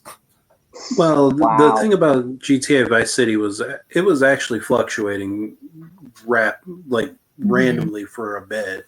All the GTA games were. Yeah, a lot of those PS2 games were actually just like all over the place, including Vice City actually jumped up because I think price charting was actually including some Vice City story sales in there as well. Because whenever I looked at the thing, whenever you look on price charting, you're able to kind of just like scroll through, and every once in a while I'd see like Vice City stories in there, and I'm pretty sure that's what probably made their prices go a little bit haywire there. But yeah, PS2 games have been kind of going all over the place. And sorry about the disappearing for a second there. Oh, that's fine. I should ask. Yeah, we're getting close to the end of this. I should ask. Caleb, you're in Troy, Missouri. You know that is also the home of Harley Race Wrestling Academy. Oh, yeah. I know exactly where that's at too. Yeah. Holly, you're involved in the wrestling business in some capacity. How are you involved? Yeah, so my event company is called SideQuest RVA. We throw like video game parties and tournaments and stuff, and I am involved in wrestling on the sponsoring side. So my company sponsors local wrestling matches through RVA Pro Wrestling. People refer to Richmond, Virginia as like RVA. So that's kind of tacked onto a lot of businesses and things like that. But yeah, there's a huge local wrestling community around here, and being a sponsor for the events is super cool because I get to go to all the matches. They announce our events and things, and it's just like super fun, silly community stuff. I have noticed that wrestling has been integrating into a lot of gaming conventions of late, and they're even cosplaying as Smash Brothers. Oh yeah, totally. Illinois. Yeah, I've been trying to think of like how to link promo stuff with my events that I do a little bit more with the wrestling. And I've been talking to one of the wrestlers of like, hey, what if we do some like people dressed as Smash Bros characters and things like that? Because for my big event last year, we had a big wrestling belt for the winner of our Smash Bros tournament, and it was super cool and like well made and everything. It was like a $200 belt, and so there's always fun, wacky things you can do with all that. And then, like I said, I sell like a ton of vintage wrestling magazines in my store, and just like wrestling VHS tapes. Like people love wrestling stuff. Even in my own room right now, I have like wrestling figures taped to the back of my wall. I remember being a kid. I used to collect those little figurines. I was a huge fan of Batista. Nice. As a Batista bomb. I don't know why. It was either him or Rey Mysterio or the Undertaker. Yeah, the Undertaker that was really cool. Sorry. Swoggle's going to be at Midwest Gaming Classic this year. So Yeah, I saw that. I've seen him he was at a prior Midwest Gaming Classic because he lives up in the Wisconsin area. Yeah, he's from Wisconsin, so last year is Frankie DeFalco's promotion. Bruce City Wrestling brought the matches in, but this year it's going to be the return of ACW Wisconsin, which I thought folded, but I guess it's back. So I don't know. I used to run the St. Louis Wrestling Community blog and produce Central Illinois Pro Wrestling This Week to cover the local wrestling scene in downstate Illinois and Missouri. I'm trying to phase out of that because drama and children who don't want to do everything they need to do to don't want to pay their dues, so they try to find every little shortcut to jump the turnstiles. Well, yeah, the doggone, they used political trends and exploited them for the maximum benefit, and used it to cause me a lot of problems. And so I went out of the wrestling stuff, but it's not as easy as you think it is. But that's interesting that you're sponsoring wrestling, and you get to go in Troy, Missouri. You can get to go to, I guess, see the local show like once a month without going too far. Yeah. Well, Holly, if you're ever up in the area, you should definitely reach out to me if you're ever out here. Would love to connect. Yeah, cool. for sure. I have one thing to ask you guys before I end this. What do you guys think of the name Midwest Retro? Is that I just need like some feedback. Does it work? I will tell you that there's another one up in St. Charles, Missouri, St. Charles, Illinois, but it's not gaming. Yeah, it's furniture. Furniture, yeah. I noticed that. Yeah, I was looking them up or trying to look you guys up, and saw the furniture store. Yeah, I didn't even notice that when I did the name. For some reason, the name just clicked. I was like, Midwest Retro. It just sounds cool because I'm in literally Missouri. I'm in the middle of the country. Yeah. And that just kind of worked out for me. But I don't know. I just thought it was a cool name because I mean, we've got like Filthy Game Room here, which I don't know. That doesn't really sound like a good place to go buy video games. But my buddy's shop is Neat Stuff and Things. Never really, I don't know if that's a really good name or not. But my other friend Chris, his store's name is Trade In Games. Yeah. Straight up, that's that's what it is. And I was just wondering, like, a physical consensus, like what you guys thought, if it's something I should probably stick with, or maybe come up with something more creative. I don't know, but I've already got apparel made for Midwest Retro, so I'm like, I don't know. I mean, people know me by that now, but I don't know. I was just kind of curious. I'd say if you like the name and no one's going to come after you because they had it first, I'd say just stick with it. I mean, my LLC it's literally the Midwest Retro, so like legally I'm okay. So I mean, legally terms I'm fine. But do you have a website? Yeah, it's right there. It's there it is.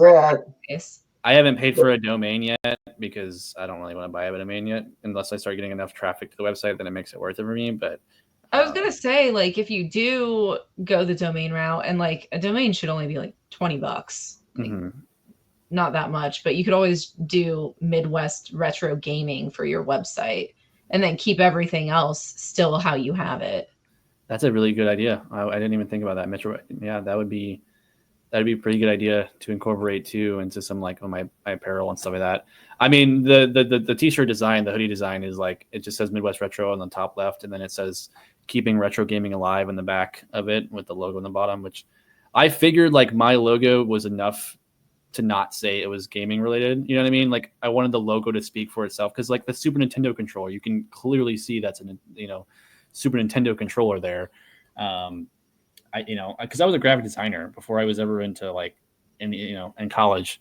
But like, that's a specific that to me just screams out video games with the controller there and everything else. But yeah, definitely. So did you create your own logo? Yeah, I designed that about a year ago. I actually did that.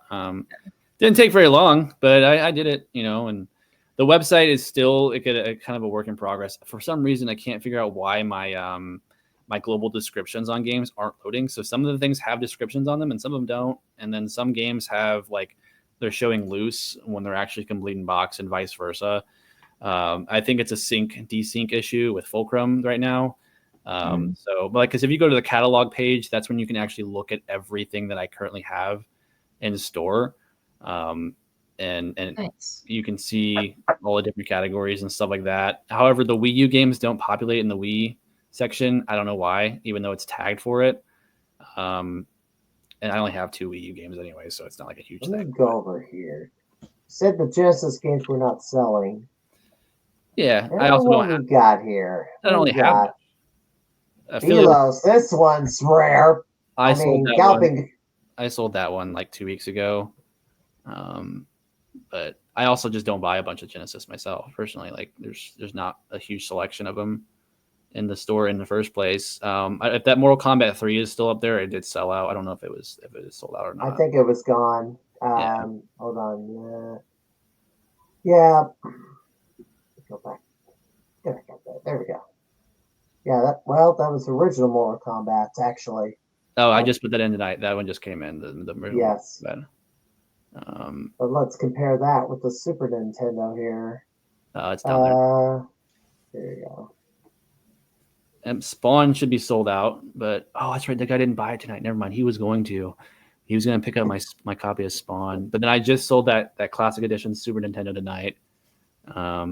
And here's MK3. And I do Seems have. Like you're on it with updating.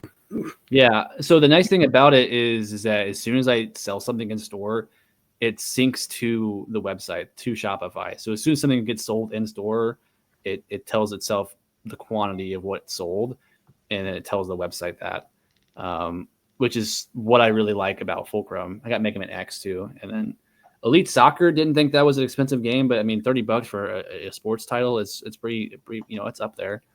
But I know NBA Jam Tournament Edition is. I'm on the lookout for that for the Super Nintendo, not the Genesis, because Midwest Gaming had a retro game tournament, and NBA Jam Tournament Edition was the final game, and there was a guitar on the line, and I've lost out on it twice. And you kind of see. So I might actually have a few like, copies. That Super Nintendo that shows like $399.99. The global description would be great because it would be able to distinguish that was a complete in box system. You know what I mean? That the $399 is not just a loose copy of the console. But that's $499. Yeah, so that $449. So that set, if you come to the store and see it, it is like literally immaculate. There's not a single scratch on that game, and that's not the real picture of it. I actually need to upload the real one of the box set. But the one I have, it literally has the divider cardboard piece, every manual in it. The system itself is not patinaed, it's not yellowed at all. It's like perfect condition. Just beautiful. And someone on Christmas this year or last year sold that same exact Super Mario Land set for like $650. So wow. I have to be I think the last time I sold that same set was like $339 roughly or whatever. Like that last one sold at.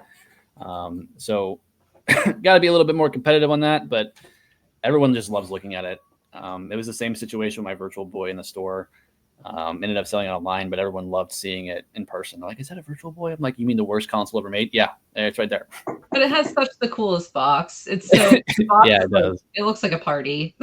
Yeah, and I actually had someone come in there. I'm like, you want to play real 3D games? This is how you get a headache right here. And I'm like, what do you mean? I'm like, no, play Mario Tennis on the Virtual Boy, and then we'll have a talk like 10 minutes from now. And she's like, yeah, no, my head doesn't really feel great because it's just red and black, and I don't know, it just looked really rough on the eyes. Oh, and the way you're sitting on there trying to play the Virtual Boy, like, that just does not seem comfortable at all. Yeah, I can't imagine why that only lasted a year. It only had the entire library of games could fit in the palm of your hand, like. Yeah, although it shouldn't be too difficult to get a complete set. No, it's not. That's not a hard one to collect for. It's not difficult, but it is expensive. It is expensive. Yeah. I think the console, it's selling like $450 to $600, just the console itself. Mm-hmm. But another one that's really hard to collect for some reason is Wii U. Just because no one ever bought a Wii U, or everyone that bought a Wii U thought it was an attachment to the Wii, and then they're like, well, what is this? And that's my biggest fear with Switch 2. I hope that Nintendo gets the marketing right on this. They missed the opportunity to call it the Super Nintendo Switch. I'm just saying. They missed the opportunity to call I don't have a Switch. I think the last new console I got was the Wii. Oh, that Switches. I love the Switch. I have a Switch. I love the Switch too, but I also love the Wii U. I was that person who pre-ordered the Wind Waker Wii U when it came out, and man, I love that console. The quality of life changes. They have great games because they ported literally all the games to Switch. So, well, besides Twilight Princess. Well, yeah. For whatever reason. It's got to be happening at some point, I don't know what it is, man. They're milking it. I don't know. If they remake Twilight Princess again, I'm going to lose my mind. I'll buy it and play it again. I'll just buy it again and play it like I do. I'll complain about every game they keep re-releasing, but I'll keep buying them and playing them. Every single time, I'm just like when it comes to Skyrim, I'm just like, when somebody asks me, hey, I'm looking for Skyrim, I'm just like, which console? When it comes to Legend of Zelda Twilight Princess, I'm just like, which console? Yeah, it's like. The nice thing about that, though, is that you can play the same game on different consoles. So that is the pro to that. And Twilight Princess HD remake has definitely is obviously the best copy that was made. Same with Wind Waker HD, having that speed sale made it so much easier. And then the Triforce Hunt isn't nearly as bad on the Wind Waker remake because of Tingle Towers and the maps aren't too hard to find. But that's not necessarily a bad thing. I mean, I don't get too many people asking for Skyrim, but I know Skyrim's on literally everything that can play, games on. So yeah, it's just like whenever I get people asking, I'm just like, which system are you looking for it on? Like when it comes to also, and just the massive price jump when it comes to like Twilight Princess, where it's just like, how much is the GameCube version? $100. How much is the Wii version? $35. How much is the Wii U version? $125. It's like the most expensive Zelda game, and then also the cheapest, depending on which one. Hey, if you're selling Twilight Princess on the GameCube complete in box for $100, I need to come to your store. I'm just saying, because those games, I think they're going for like, I think the Twilight Princess GameCube is going for like 140, 150, right? I thought that's when the last time they sold is around that same margin. It's been a minute, but I don't have it on the shelf now. But I know like last time I sold it, it was like $100 or something like that. Man, maybe it is.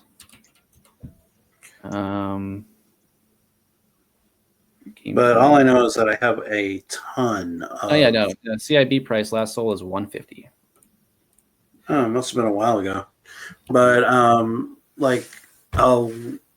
so I have a lot of Twilight Princess for the Wii currently. You need a copy of that?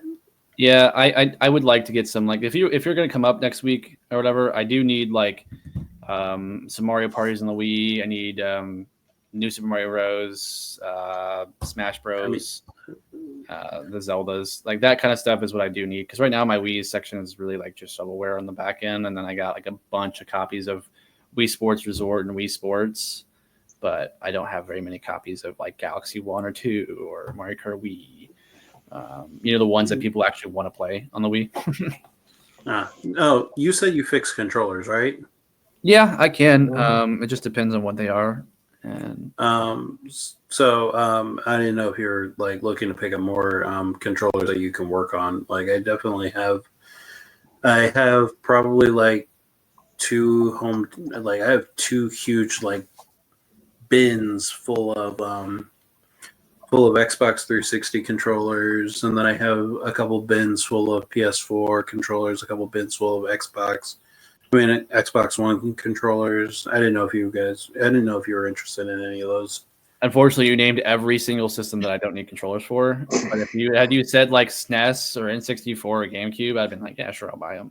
But they're easy to. Those two are just. I mean, those are all just too easy to fix. Actually, I do have some 64 controllers if you're looking to fix some of those. Yeah, I mean, I'd always like to have OEM products in my shop. I mean, as much as I have third party products, I'd like to keep it the same, both OEM and third party. It's easier to sell a product that says Nintendo on it than what it says XYAB on the front of it. So, yeah. Also, I have bins just full of Super Famicom controllers. I don't have Super Nintendo, but I definitely have tons of Super Famicom controllers. Those, in my personal opinion, are the better controller anyways. They look better. And that's how I modeled my logo off of, was the Super Nintendo or the Super Famicom controller, because it actually had the red, blue, and green buttons instead of the purple ones. I don't know why Nintendo in America was like, purple it is. I don't know. That's the console. I have a guy. I have a guy that sells them to me. He's like addicted to. He's addicted to buying stuff from Yahoo Japan, and he keeps the stuff that he wants and then sells me the stuff that he doesn't want. And somehow along the way, I ended up with 300 Super Famicom controllers. Oh my gosh. I would love to. I would be really interested if he had like a Panasonic Q. That'd be nice. He's got one. Yep, I've got one in my collection. Yeah. Is it really cool though? Like, is it neat? Yeah, it's sick. Yeah, it's pretty cool. You ever watch a DVD on it? I have. Oh yeah. Yeah. I don't know why Nintendo didn't just put the DVD feature on all their GameCubes, and I think that was the point when they lost ground to Sony and Microsoft, because you could play DVDs on their consoles. Well, that's why the PS2 did so well, because you're getting a bang for buck. You're getting a DVD player and a game console all in one. Oh, totally. When I was in college, that was my DVD player. Yeah, and like my 360, that was my DVD player. The Wii couldn't play DVDs. Even in 2005 into 2010, 12, 13, whatever, the Wii, the Nintendo side, didn't have the ability to play those DVDs, and you know, my 360 is just sitting there and I'm using it as a TV player, or I'll play I Call of mean, Duty. you could get The Netflix Wii was on my the Netflix. Yeah, You the could, Wii was yeah. my Netflix Netflix system. disc you could use. Man, that gotta be annoying though. Like you can't like get in bed without being somewhat close to your sensor bar at some point, because you have to like Yeah. wave that controller up. No, like, oh gosh, oh man, I'll laugh and say like I played like Call of Duty multiplayer on the Wii. I did that when I was a kid because it was free, and I didn't have Nice. money to pay for Xbox Glutton for Live. punishment. It was such a bad experience, but I was like, it's free and I don't have the money to pay for it. I will say though, I did love all the rail shooters on the Wii. Those were fun. Yeah. One of my favorite like shooter games on the Wii was Link's Crossbow Training with the little zapper. Nice. You want more of those? I got tons of those. No. gosh. Please keep the plastic Wii stuff away. I don't want it. No, thank you, man. I'll take Wii wheels because those actually sell, but the Oh, you will? no. I saw your eyes get wide. Yeah, he went really wide. I was like, wait, chill. I He's like, have 500 of so- them right now. Here's the thing. I have so much stuff. Like, if anybody's looking for anything, just feel free to hit me up, because if you have Wii wheels that sell, I will gladly trade you for some. I don't even need the money for it. Like, just like I will trade you guys for stuff. Like, if you need Super Famicom controllers, I have tons. Nintendo 64 controllers, I have tons. Like, Yeah, if I you guys definitely will be hitting you up about some of this stuff. I About think this is N64 like games. definitely cool to be on podcasts like this and make more connections with other stores and stuff. Because I feel like, I mean, we're all in this boat together. We all got to work together too. And like, yeah, if someone's low on something and someone has excess of something, like, why not work amongst each other's stores, you know? Yeah, work together, not against. Even though we're all kind of competing against each other, I don't really believe that, because your we're in market, different area. yeah, Yeah. I mean, like, we're in different areas, so we're not really competitors. Areas. And like, also, we're all on the same team of like keeping physical media alive and in circulation, and the love and knowledge of this stuff like consistently maintaining and growing. So like, we're all on the same team in my eyes. Yeah, no, that's valid. Yeah. Honestly, like when you guys get anything like super damaged in, like I will fix them. Like I can fix almost any game, except unless it has disc rot, obviously. But like I invested in like getting some of the best disc cleaners you can get, so I will do my best to keep as many of these games in circulation. So it doesn't really matter. Like if you guys say, like, if any games come into your shop and they're just like super bad, I don't know, if you want to just give them like a small credit, and then like, you know, when you get a decent stack of them, just hit me up. I will actually leave you guys my information in the private chat here. And just let me know, and we can swing by, and we can do a trade for something. We can do, or I can buy them outright from you guys. Yeah. I take things in almost any condition. Then technically that has come back to bite me, because that's why I have so much stuff. So, well, it's a good problem to have. Well, at times better to have too much than too little. Yes. I just sent you I a have so text many message, NES. so that is my personal number when you get that text. So, All right. and then Gotcha. I'll get Holly's. Cool. Obviously, I need Holly's number anyways, because whenever she comes into town, that'd be really cool to link up, especially like those like wrestling things. Yeah, for sure. If I'm ever in y'all's area, I will definitely be hitting everyone up. Last question for all of you. Have you, any of you ever been to the Galloping Ghost Arcade in Brookfield, Illinois? No. Can't say I have. I don't really cross the river too much, my friend. I'm like really close. I'm really close, but so I'm not actually from Niles, Michigan. I actually live in South Bend, Indiana, and I'm only like 2 hours away from Chicago. Oh, okay. If you can ever make it out there, as I am one of the former Gamers of the Year. And yeah, I've kind of stopped buying retro games because I've got a bunch of stuff I haven't played. And I've been an classic arcade gaming kick, but if you ever make it out there, you'll need about 2 full days because it's the largest arcade in the country at 1,025 on the arcade floor.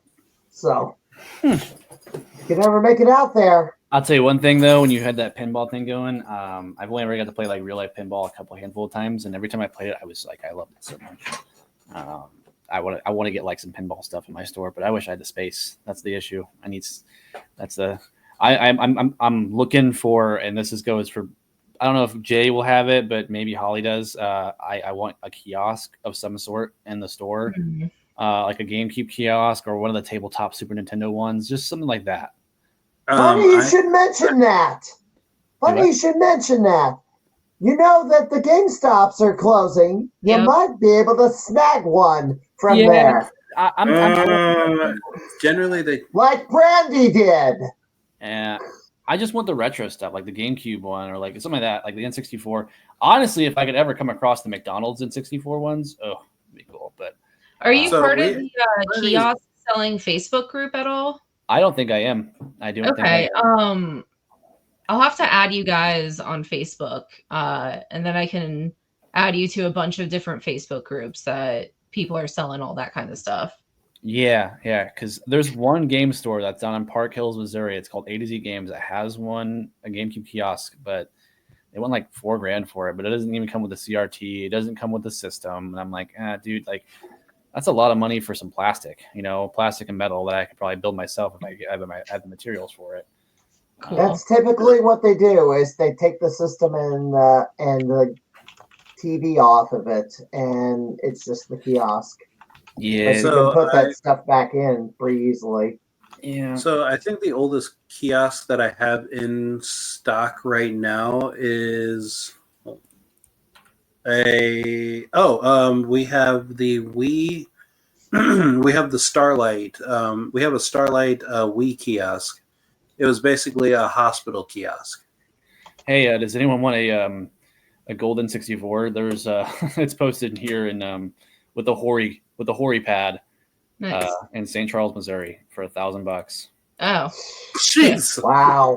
Yeah. What is? Send that to Brandy Amer because she's trying to get every single version of the N64. It even comes with Ultra EverDrive too. Oh wow! Something anyone knows about. Totally worth it, you guys. Totally, it's a steal. I only have a few more of the N64s to collect. I have all of the US releases and all the versions. Now I'm working on all the Japanese ones. Then I need the European Pokemon Stadium one. I might have something that helps you. If you check the website, there is a I don't know if it uploaded or not, but there is a I don't know if it's Japanese or not, but it's a Pikachu N64 controller that's white, yellow, and orange. Nice. I've got that one. Okay. Yeah. Hey, we have mutuals, Holly. Do we? Nice. Yeah, Brandon Hurls, and David Aguilar, and Mike Rosner. Oh, yeah. Rewind vintage. Oh, looky here. Let me throw this up here. This is Brandy Amer's collection of N64s. Oh, man. Yep. And I see a gold one over here. Oh, wow. Yeah. Oh, she's got the Dakai version too. Nice. Did you guys see that Chase of the Right Price bought that limited edition gold controller, that like the limited run one for like $6,000 at Southeast Game Exchange? Which one? I can't remember what it is, but I think it was like God, I don't remember because like I got one of the Power 100 ones. I think that's what it is. It's one of those ones. I think it might have been that one, but they spent $6,000 on. I don't know if whatever it was a very limited amount of availability on the controllers. Otherwise, I found the Power 100 one probably like 10 to 12 years ago for like $75. Wow. Yeah. There was a very interesting controller that just popped up on eBay. It was The Paragon, the Paragon PS4 controller. Apparently, it was like a special edition that was only given to like a YouTube partner or something like that. Mhm. There's only one known to exist, and it just sold for $200 on eBay. And I wish I had picked it up, but I was too skeptical about it. I was just like, darn it. Oh. That same GameCube kiosk is what those guys have. That's that game store. I would love to have that Mario standee. I miss. You might have seen it up there, Conservative, but down in Festus, there's a guy selling a kiddie ride Mario 64 thing, and it's got like Mario on it, and it has the old like Mario Kart 64 logo in the front of it that's faded out. And he wants like $600 for it, and I think I talked him down to $400, but I don't want to go back there and try to pick it up, put it in my truck. I don't know how heavy that damn thing is, but I don't know. Yeah, you need a ramp. Yeah, that would be a pretty hard thing to pick up and move by myself, let alone. I thought about putting that right outside the storefront because I was like, that'd be so cool. It doesn't even have to work. It'd just be like a thing to put pictures on. Because like having that Mario standee would be great. Do what? Sure, you don't want a hospital kiosk? It's for the Wii. No. The thing is, like the kiosk is cool, but it's all going to be decoration purposes because at the back of the store where I have space for them, there's no outlets. Because my little area, it used to be a paint booth, and there's only like a couple outlets throughout the whole thing. And where the outlets are at are, behind my counter, and that's it. But like towards the video games in the back, there's no outlets. So I would love to have like a Mario standee in the center of the floor or something like that neat. Ideally would love to have the Link statue from Nintendo World up there in New York City, but that's never going to happen. Never say never. I can find literally anything. I actually got somebody a Sonic, the Sonic movie that came out. I had a client that wanted the movie promo thing. It's like 7 feet tall, and it's huge. And I ended up getting 2 of them. So I can find almost anything. And you just need to send me your budget, and I can find almost anything. Like when I say anything, I mean almost anything. I have clients all over the country. So it might be something I'll hit you up for later on. We'll see. Definitely. All right. So I want to thank everybody because it's like 15 after midnight. I do want to note Chloe Gwynn has. It is 12:14 right now. Yes. I got work tomorrow. Chloe Gwynn resubscribed for 5 more months, so thank you for that. But Holly Clark, Josh, and Khalib, I want to thank you all for coming into the Crimeycade tonight, and maybe it's going to be hard for me to go to Richmond, Virginia, but I do need believe it or not, a lot of my cousins live out in Virginia, but it's around Roanoke. Oh, okay. I haven't been out there for at least 5 years. There ain't nothing in Roanoke. Oh, there's something in Roanoke. There's the Blue Ridge Mountains, and the last time I was out there, I was taking the Blue Ridge Trail and going up to the Star and everything. The Star is really cool. I've been to Roanoke so many times. I am over Roanoke personally. However, I like driving on those roads because everything in Illinois is like flat farmland, and then you get to go all these curves and stuff going up, downhill, all over the place. It's kind of like for somebody who likes to drive adventurously. That's a place to go, like Snake Way in the very eastern part of Tennessee. So, but due to COVID, I haven't been out there for several years. Of course, my pets are also keeping me here. So, what am I going to do? Anyway, I want to thank you all for coming in tonight, and if you ever make it to Chicago to the arcade up there, maybe I'll see you around there. But Troy, Missouri is not too far away. I might be able to pop in there at some point. Yeah, we'd love to have you down there, man. It'd be great. Or up there, Or or whatever you would call it.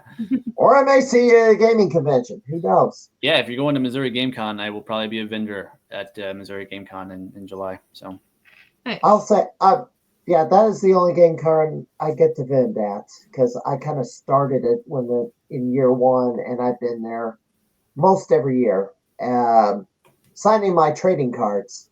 Oh, nice. Nice, man. Oh, yeah, I didn't show you. I better show you these. Yes, these trading cards I have, and I bring my bar top arcade machines, so that's why they give me a free vendor table every year. So that's pretty awesome. And that's probably going to happen again. Yeah, well, if you see me walking around with my Midwest Retro hoodie, don't be afraid to say hi. I'll be there for sure. No. All right, Josh, Holly, and Glebe, thank you for joining me here tonight. All right, guys. Thank you guys so much. All right. See ya. Bye. Good night. All right. So who is my guest?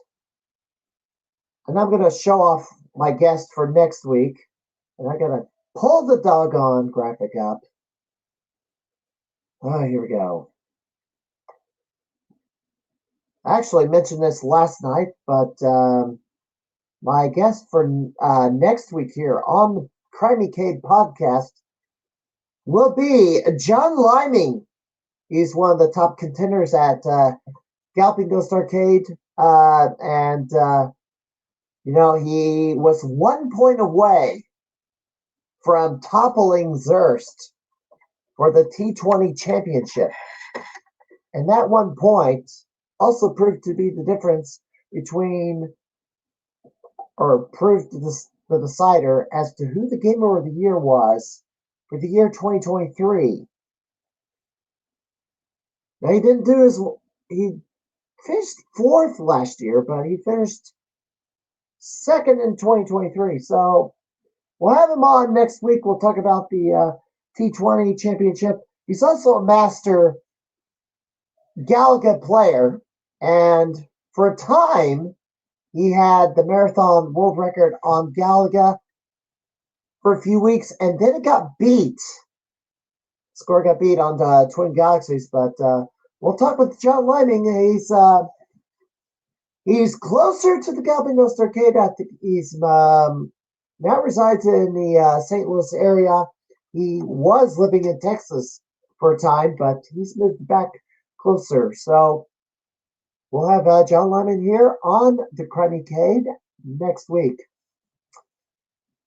All right, that'll do it for tonight. And sheesh, 3 hours again. Another 3-hour podcast and change.